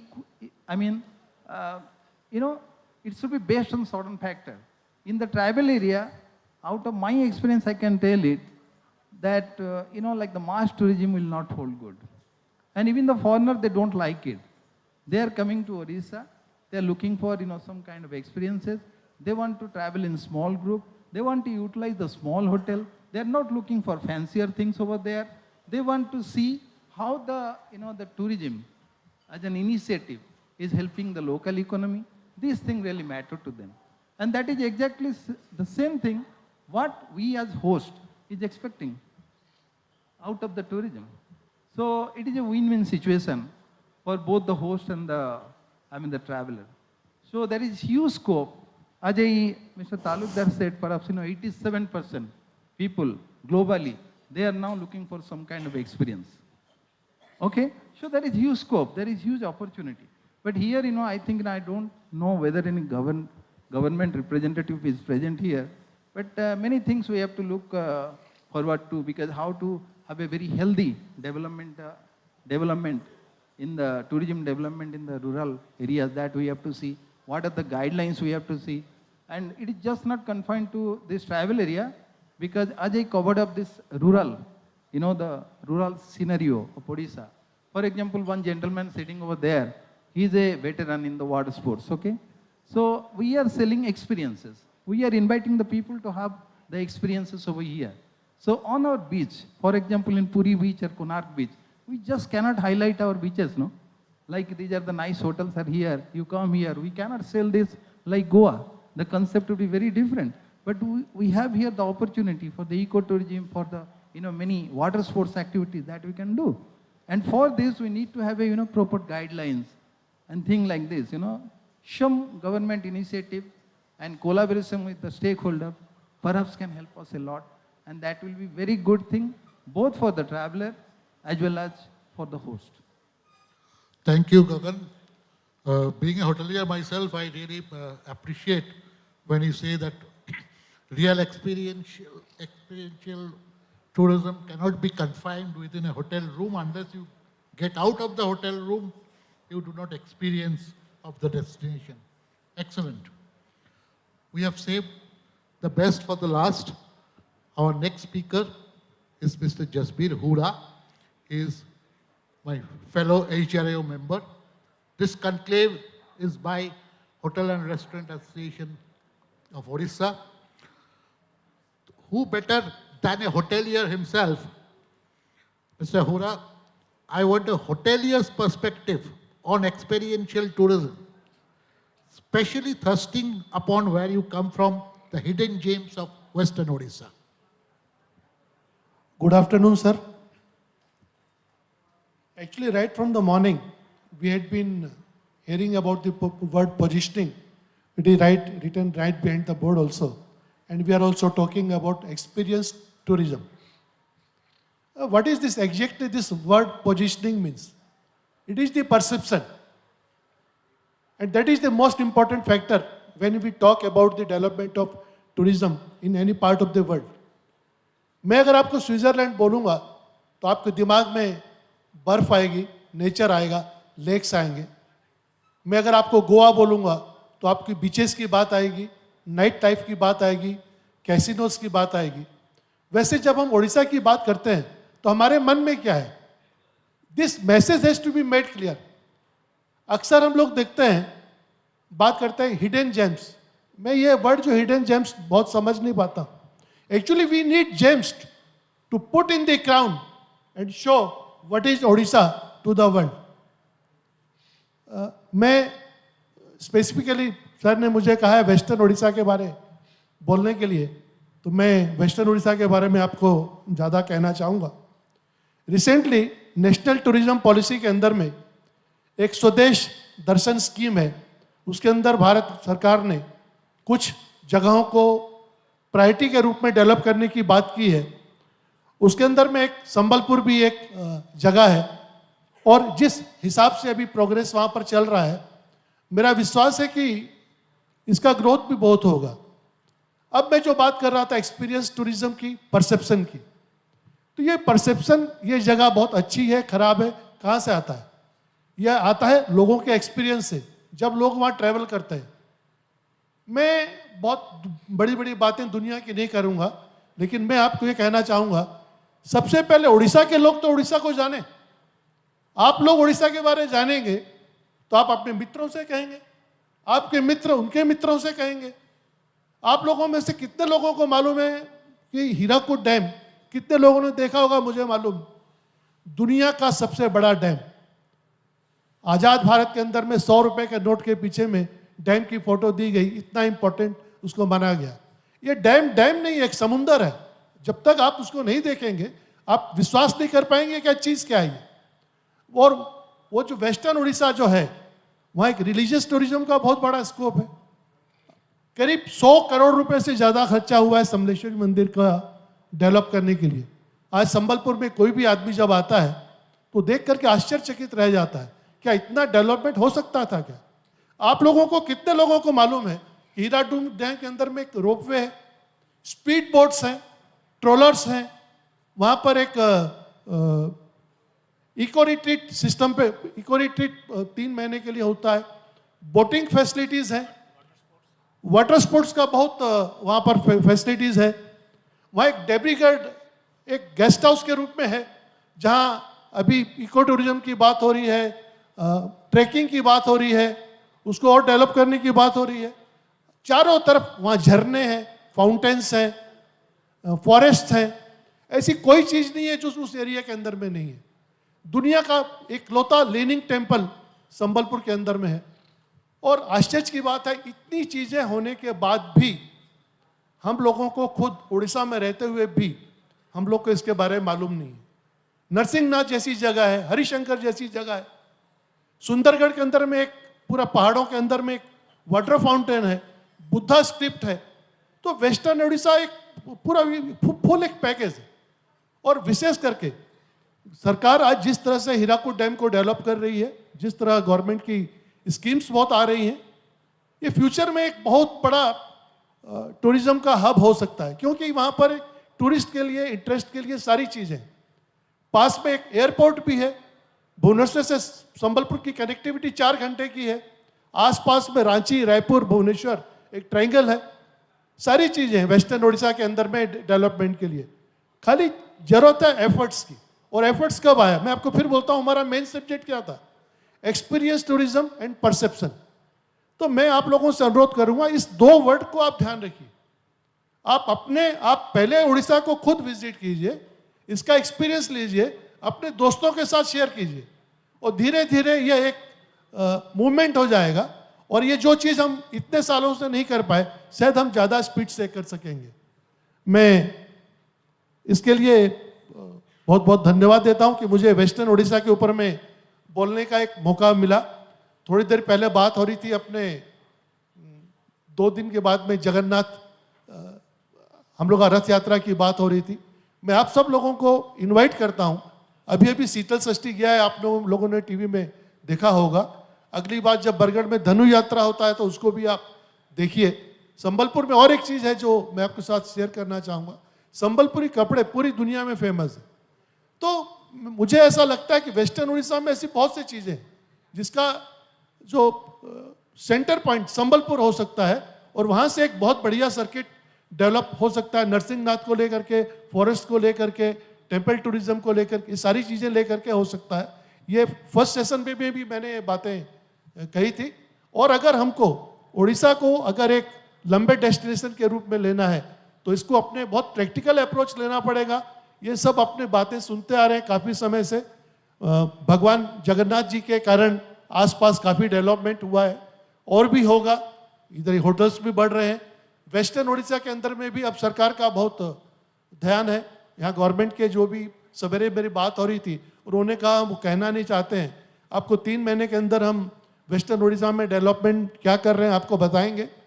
western Orissa की tourism की बात हुई, उस western Orissa का हूँ तो इसलिए थोड़ा एक्साइटमेंट से मैं आपसे बात करता हूँ। लेकिन मैं आपसे अनुरोध करता हूँ, हम लोग वेस्टर्न उड़ीसा के होटलियर्स आपको इन्वाइट करते हैं, आइए एक बार आप लोग वेस्टर्न उड़ीसा खुद घूमिए। स्टार्ट कीजिए हीराकुद से, देवरीगढ़ का आनंद लीजिए, बोटिंग का आनंद लीजिए, माँ समलेश्वरी मंदिर के दर्शन कीजिए, और भगवान से प्रार्थना करिए कि उड़ीसा में हर चीज़ है, दूसरे सब स्टेट से सबसे ज़्यादा फैसिलिटीज़ है। लीनिंग टेम्पल की तो बात कर रहे थे, आज बहुत सी जगह में हम देखते हैं छोटी छोटी जगहों के अंदर में वाटर फेस्टिवल करते हैं, छोटी छोटी जगहों में। आज हीराकुद डैम के अंदर में आप फ्लोटिंग होटल्स बना सकते हो। आज दूसरी जगह जैसे हाउस बोट्स वहाँ पर किए जा सकते हैं। बहुत बहुत सी अपॉर्चुनिटीज़ है, बहुत कुछ हो रहा है। लेकिन मैं फिर आपको एक बार बोलता हूँ, बार बार ये बोलता हूँ, चलिए हम लोग शुरू करें। हम लोग उड़ीसा के लोग पहले उड़ीसा को भी देखें ठीक से, और लोगों को यहाँ इनवाइट करके लाए। धन्यवाद। जय Jagannath.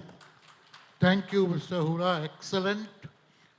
We can very happily can say that Western Odisha is no more a hidden gem. It's a jewel in the crown of experiential tourism in Odisha. Thank you very much. For paucity of time, we may not be having a second round, as per the note I got from the MC. Instead, we will have 1 or 2 questions from the audience. Please introduce yourself, who you are asking. No narrative, no statement, just the question, please. We are running out of time. Obviously, Talukdar. Actually, I am not, definitely. My question is to my tour operator friends. What is your contribution for the future generation? I understand what Benjamin said or Gagan says about your experience, and for you also, your experience about with your clients. But what is your contribution for the development tourism for the future generation? Provide us. We also, I copied something. You also have copied from somebody else. But tell me, what are you going to, what is your message for the future generation? All 3 of you. Thank you. What we understand, being in the destination management for a couple of years, responsible travel is the future of tourism. And the sustainability of sustainable tourism largely depend on the understanding of the core essence of this initiative by every single stakeholders. So from my side of my region, what we do actually, we try and encourage the people who are associated with us. We not only practice that in our business, I do that. I have came up with an idea called E-friendly, eco-smart brochure. So there are a lot of things. We have a philosophy of earth-friendly, community-minded, and wildlife protecting tourism for future. And these are not just couple of words or phrases. These are belief, thoughts, and ideas which we believe and we implement and those ideas. Second thing is that I can share my experience. I'm coming up with a policy called Responsible Partnership Program, where I'm going to sign an MOU with all our business partners regarding their sustainability policy. And then based on that, we will be work closely together with understanding to ensure sustainable future for tourism. Number two is that educating the tourist, how to become a responsible tourist. Those things actually, we are intermediates and we have a bigger responsibility to play in terms of ensuring the livelihood of the host community, ensuring the wildlife protection, ensuring the eco-friendly practices to be adopted by every single person associated with this industry, and also to encourage people, the travelers who are coming with us for experiences, to teach them how to be a responsible traveler. These are the very simple things. What I'm talking are not rocket science. These are simple, executable, meaningful initiative which can be actually adopted by every single stakeholders. That is my idea about what we are actually doing for tourism for future. Well said, Jyoti. Timir, my point of view would be that the future is on specialization. You need to identify yourself. So when it is specialization, you have a specialized business model and you are required into that segment. Specialization with collaboration with whatever the specialization of area that you focus, there should be a collaboration, a clarity, transparent collaboration with the local community, so that it would be sustainable growth for the local community as well as for the future, the youngsters, the ones who would be taking the leadership. So you don't have to struggle. You will be searched by the customer that my requirement would be fulfilled by this particular specialized agency, operator. So that's the way I look forward. Thank you, Benjamin. Gagan, you want to say a few words? I just wanted to tell Vora sir one second about the Western Odisha. Voraji, there is only one place in the whole world, the Cattle Island, where there is no human habitat, which is at the corridor of Hirakud Dam, which is a very unique place. I was there for the cattle, the Brigade Festival 2 months back, and the DFO had invited me to go for a offbeat camping, first time to go to that particular island. We had a camping tour. We wanted to give that recommendation. So that is one place which can be developed for high-end tourism who wanted, luxury, high-end experiential clients who wanted to go and be somewhere without anybody. So that is one place, Oraji, you must visit, the Cattle Island, Western Odisha. Thank you. Thank you.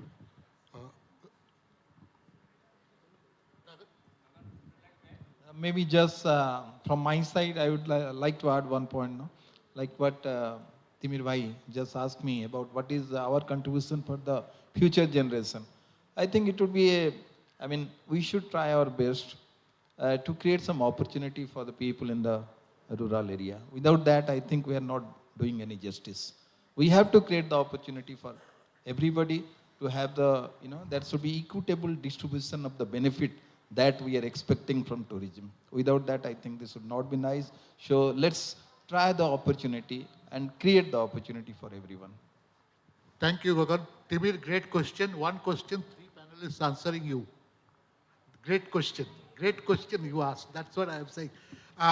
Since paucity of time, I will give last mic to chair of the session to Mr. Birinchi Mishra. Mr. Mishra, just 2 sentences, then we will wrap up. Because we don't have time. Next panelists are waiting. As I said in my introduction, Just 2 sentences. That experiential tourism is a higher version of experience tourism. And here we need to make a list. I take a cue from Devjit, what he said. As we are preparing a list of the products that we will showcase before the tourist for experience tourism, similarly, we need to prepare a list of the areas where we can we can give them experiential tourism in future. Mr. Ora referred to Dhanujatra. I do not know how many of you have seen Dhanujatra, but Dhanujatra is a festival where everyone present in Bargarh during that time is a part of the character, is a character in the drama. Dhanujatra is a drama, reenactment of the Krishna Lila, and everyone, including the visitors, including the foreigners who are present at that time in Dhanujatra, is taken as a character of the Jatra. So this is an this is an example of experiential tourism. Similarly, so we should prepare that list, which are the areas where we can promote experiential tourism. I will give one more example and then close. While guiding in Konark temple, we saw a Konark horse. And that is the experience that a tourist gets, what a beautiful sculpture. If we convert it into experiential tourism, we should extend the guiding that this Konark horse has been adopted as the state emblem. And that is how the tourist mind will go to the state administration. So we can prepare a list of the areas where we can give the tourist a beautiful experiential tourism, which is otherwise known as immersive tourism. It is not, the tourist will not only get physically involved, but also will get psychologically involved. That's our job, we should do that. Thank you, Mr. Mishra. I wish to thank all the panelists. I was honored. Within restricted time, we tried to cover the experiential tourism of different aspects of Eastern India, Western Odisha, tribal areas and all. Thank you, all the panelists. MC, you can. For the panel. Thank you so much. All right, I'll request HRAO members, Mr. Surya Prasad, Mr. Bhavani Tripathi, and Mr. Notabar Banka to join on stage and do the honors to felicitate our panelists on stage. I'll invite all three of them to join us and felicitate the esteemed panel.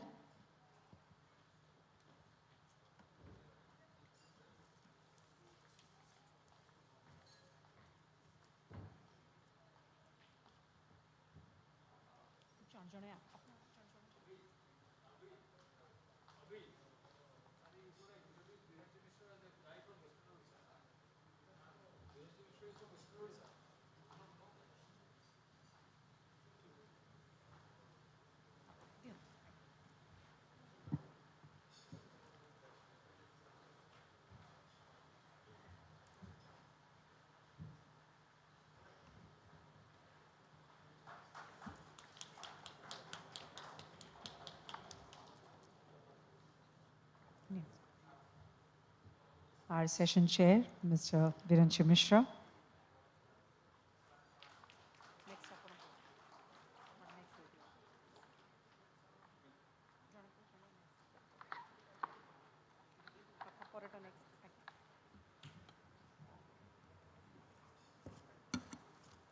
Yes, we would like to thank all our panelists. Indeed, a very interesting discussion.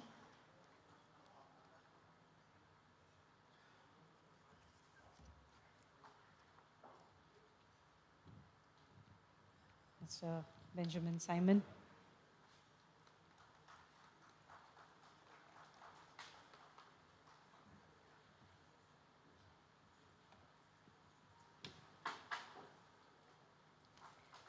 And last but not the least, Mr. Gagan Sarangi. A big round of applause for all of them once again. Thank you so much for your presence.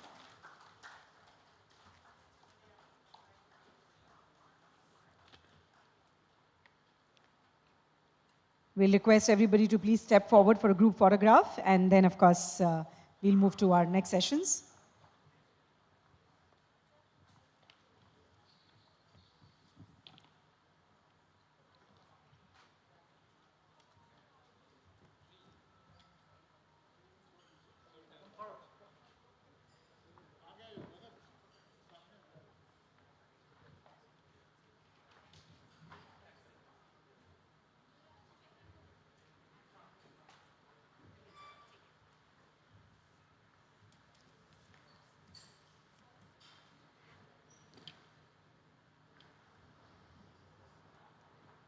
Thank you so much, gentlemen. So, ladies and gentlemen, before we move to our last technical session, our discussion on the central theme before the valedictory session, we have a small presentation. We have here with us today Mr. Sampath Das, the additional SP, Social Media Cell, Cyber Cell, Odisha, and he would be giving a presentation, a very interesting one. It's an awareness session, in fact, on the link between cybercrime and hospitality industry. So after that, we would be moving to the last session before the valedictory session. So with a big round of applause, we would like to invite on stage, ladies and gentlemen, Mr. Sampath Das, Additional SP, Social Media Cell, Cyber Cell, Odisha, for his session. Let's give him a big round of applause.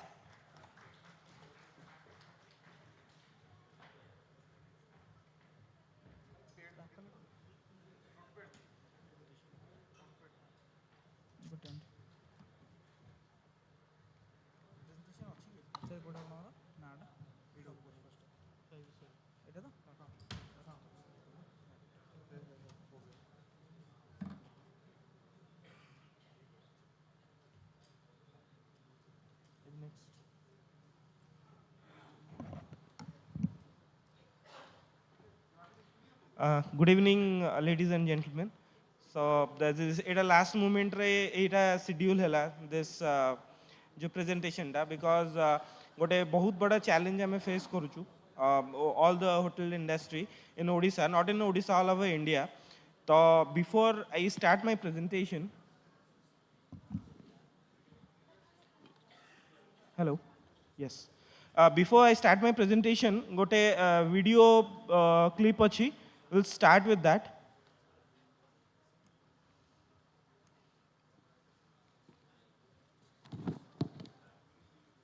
Play on. Excuse me.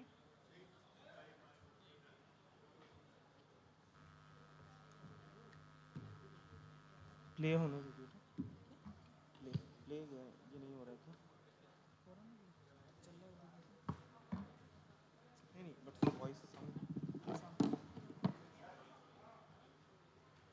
Nice, and we wanted to book the room. So he gave me the amount details, and I paid. He sent me a fake invoice. Now the problem was when I told them कि मुझे इसकी email की confirmation चाहिए, and जब मैंने email के लिए मांगा, उन्होंने call करके बोला कि system down है, मुझे शाम तक का time दीजिए. वो नहीं आया, तो next day सुबह, which is yesterday सुबह, उन्होंने मुझे call करके बोला कि आपने गूगल पे से जो बैंक ट्रांसफ़र किया है वहाँ वापस जाके आप पे क्लिक कीजिए, मैं आपको बुकिंग आईडी दे रहा हूँ which was a 5 to 6 digit number, and उसको उसमें डालिए पे में, which was to take more money from me, and आपको कंफर्मेशन आ जाएगा. That's when it click me that okay this does not sound okay, and I just told them that just send me an email, I don't want to do this, and he hung up. That's when I actually Googled and I could not get their number online, so I found their email ID and I emailed Mayfair, the original Mayfair, sending all the details of a conversation, payment details, bank details, their bank details and everything, and that's when they told me that I was scammed. So it took me a while to actually get... Okay, this is one of the case, and she is the victim of this online hotel booking fraud, and she is Surya Mitra, and she lost around 94,000 in this. So as she said, scammers sent room photos, fake invoices, and claimed email confirmation. And when she asked for the official email confirmation, they claimed the system was down. And she contacted with the Mayfair Hotel Puri, and she found that she has been scammed. And this is another case. You can see they have used, this is one of the renowned hotel in Puri. And this is the chat between the victim and the accused. So this is the case where the person lost around 25,000. And again, they searched online hotels in Puri, and they landed up in a fake website. And then when they entered inside that website, they found a mobile number, WhatsApp number, and they contacted there, and they sent a fake QR code, and they gave the money in that, around 25,000, and finally they found they have been scammed. So these are the way they are scamming people. So we'll discuss one by one. So these are the two cases I wanted to show you because you must aware how this is happening. And the number is very large. Not only in Odisha, if you see in India also, mainly the coastal states where there are a huge opportunity of tourism, these people are targeting these coastal states. So this is the latest data by McAfee that 47% Indian tourists report falling for the travel scams during the festival season. So currently we are going to have our Rath Yatra day after tomorrow, and after that during the Dasara and Durga Puja this season also the scam amount normally goes on increasing. And we do have a Indian Cybercrime Coordination Center in Delhi. So he monitors all kind of cybercrime happening in India. And he also regularly sends report to us regarding the scams happening in Odisha. So probably last year we have got around 400 number of cases which has been reported in this I4C portal. So the number must be very high. It will be around 1,000.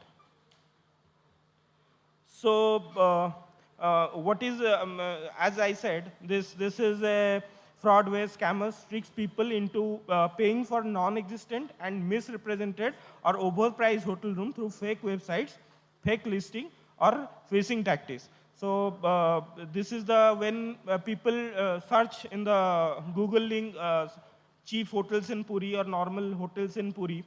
So they use a technology called SEO, search engine optimization, and they list their websites in the top of the website search results. So people don't verify these websites, and they open those websites, and these websites are alike the original one. And sometimes it is also better than the original websites. So they gave a mobile number there, and they give sometimes gave a mail ID also. So people start calling to those number, or they start interacting over WhatsApp, and they will give you a QR code or some account number to deposit.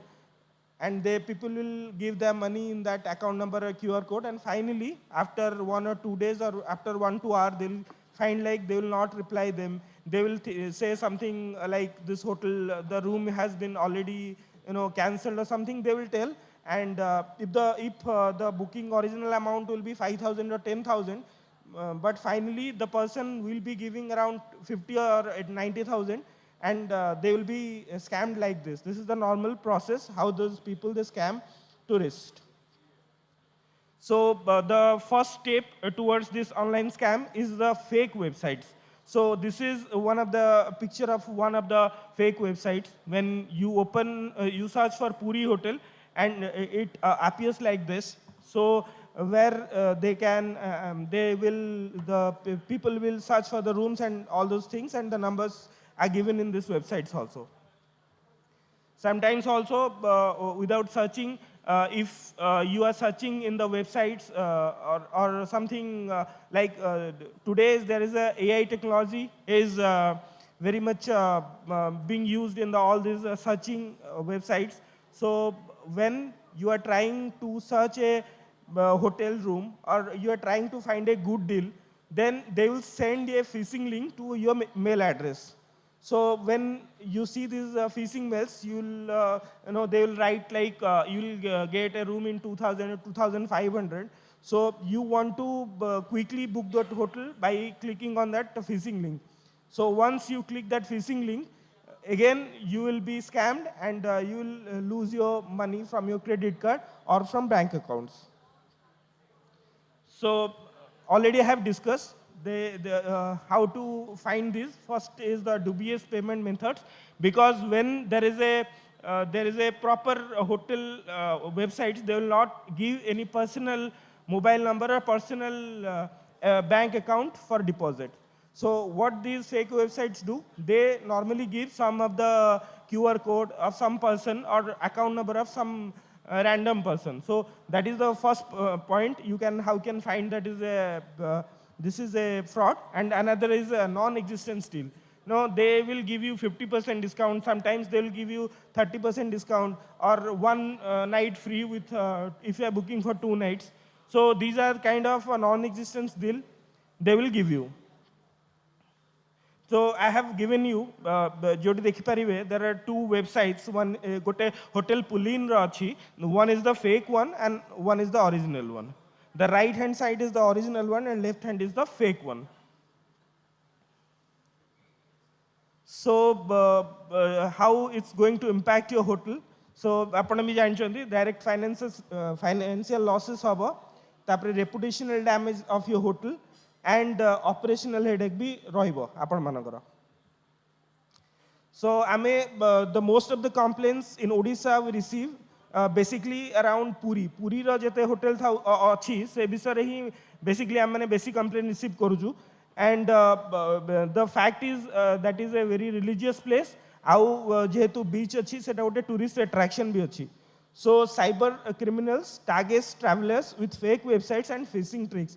So most of amar jete bhi complaint hai recently ame mu verify karchi personally from past 2 or 3 weeks. Most of these people from West Bengal ସେମାନେ ହିଁ ଏଇ ସବୁ fishing ଲିଙ୍କରେ ବେଶୀ ପ୍ରୋବ୍ଲେମରେ ପଡ଼ୁଛନ୍ତି because ସେମାନେ ଗୁଗଲରେ ଏମିତି search କରନ୍ତି କି ମାନେ good deals in Puri hotel or in Puri ତ ସେଇ ସ୍କାମ୍ରେ ସେମାନେ ପଡ଼ନ୍ତି ଆଣ୍ଡ ସେଗୁଡ଼ା ହିଁ ଅଧିକାଂଶ ଆମର ରିପୋର୍ଟ ହେଇଛି ଆଣ୍ଡ ଏବେ ଓଡ଼ିଶା ରିସେଣ୍ଟ ବେସିକଲି I4C ଯେଉଁ ଇଣ୍ଡିଆନ୍ ଆମର I4C ଅଛି cyber crime coordination centre.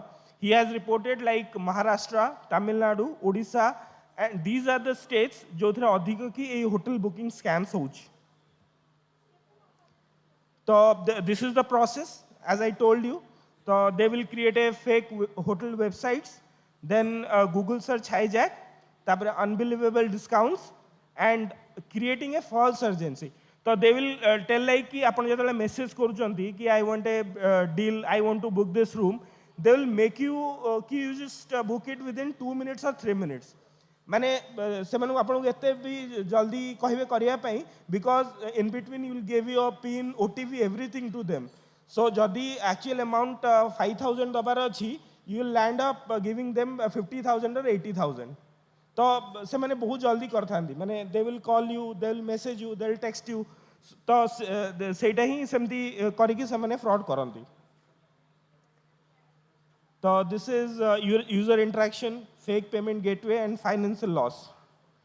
So these are the, during our investigation, we found these mail IDs of these websites because जो websites उड़ारे प्राय fraud ही था है, से website उड़ा में check करूँ, जो को portal ले से उड़ा host ही ची बोली, then हमें सेठी पाऊ कि उड़ा बहुत recently host ही था है, मैंने 10-15 days पूर्वों ही था है, our MTS mail IDs and mostly they use virtual numbers. जो virtual numbers एट पे use करंदी, if we try to track those numbers, I will land up in nothing. तो virtual number रे किसी existence न था है, तो हमें जब भी try करूँ virtual number को track करिया पे, हमें track करी पारुना.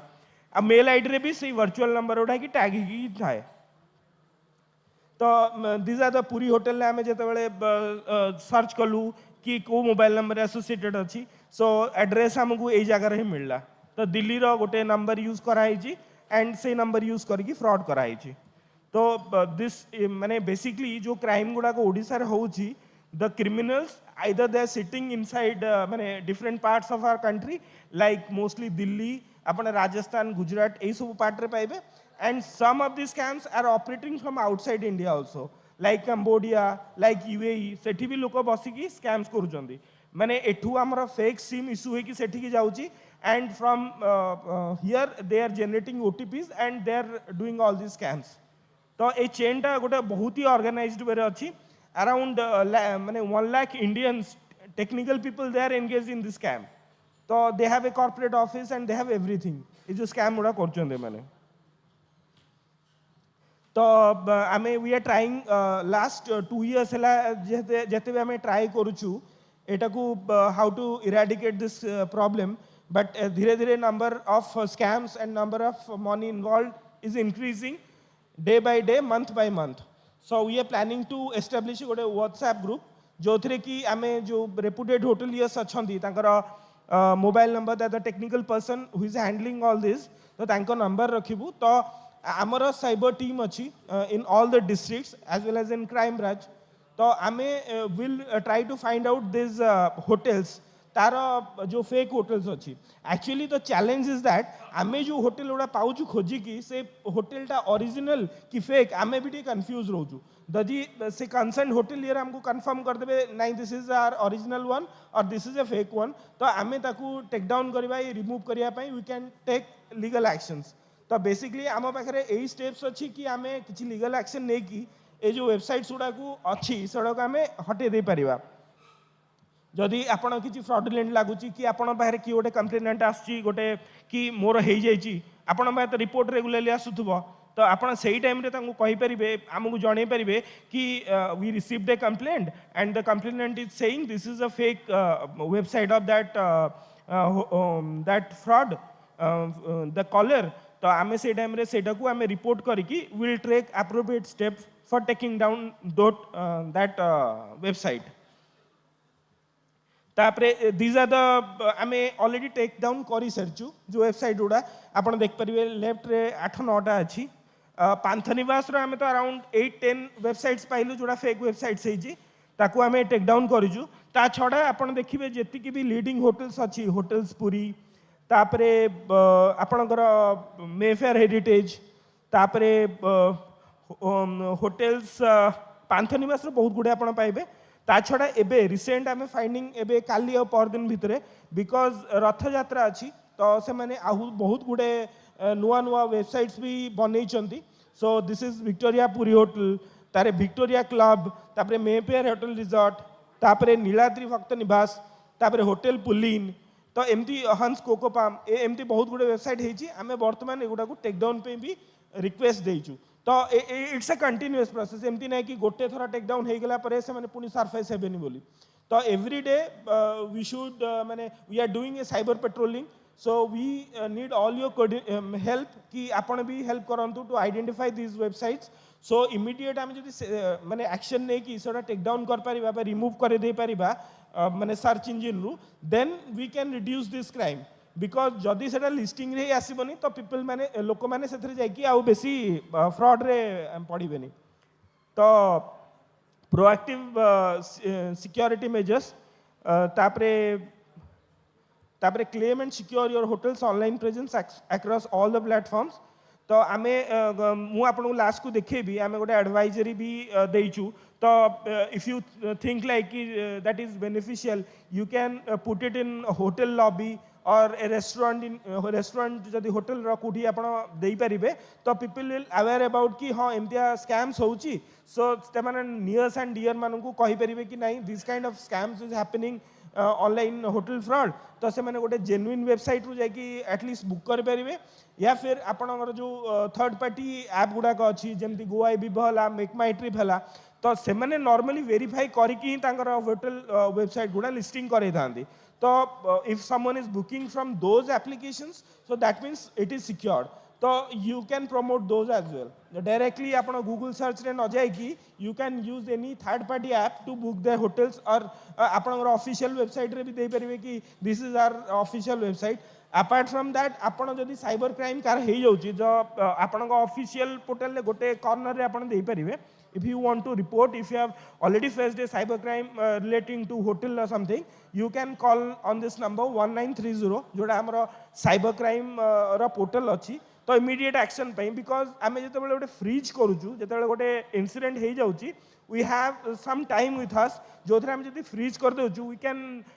Held up that money for we can आमर जो पेमेंट गेटवे अच्छी से आम होल्ड करदेवार चांसेस भी अच्छी जदि से पैसाटा से अकाउंट रू विथड्र होनी तो सेटा भी अच्छी जदि आपण आगु आम वी कैन प्लान तो आम से टेक डाउन कर दे पारिबा कंप्लीटली वेबसाइट टाकू आ जदि इमीडिएट आमर एबे किछि स्कैम हो जाइछि तो आम पाखे इमीडिएट रिपोर्ट आसी तो 1930 को जब कॉल करके आम रिपोर्ट करुचे so still there are chances कि आम पैसा आमको मिल जाई पारे so these are the we do have a social media handle cyber cop Odisha आमर से crime branch social media handle so we normally put awareness posters videos in that तो सेटा मु जो आपन कहली एडवाइजरी होटल ले आपन दवा पई इन योर होटल लॉबी और in hotel restaurant. So one of the example I have mentioned in the left part. So advisory to avoid online hotel booking fraud.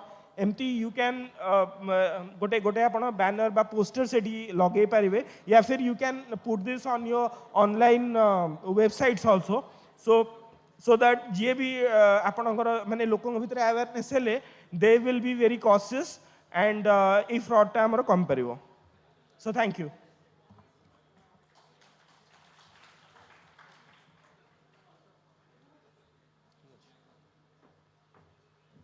आउ किसी जदि किए किसी क्वेश्चंस अच्छी माने एमतिया नहीं की so please.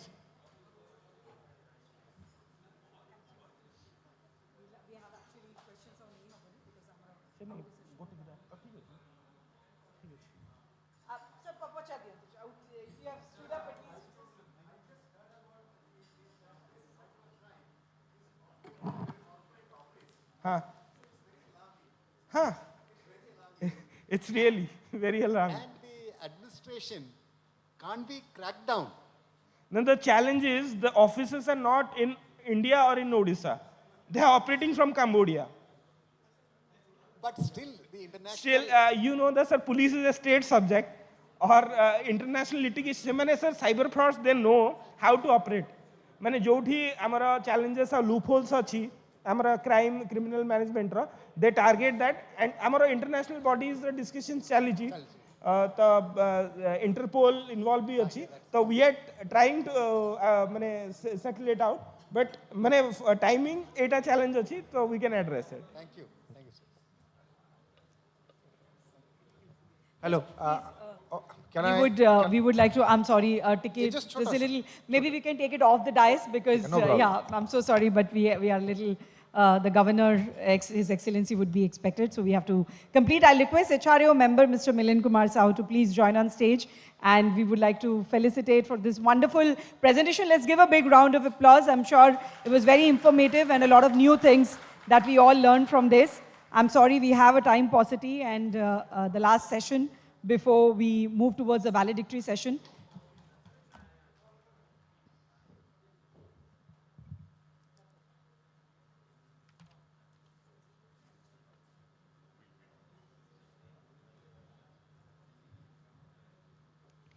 Thank you so much.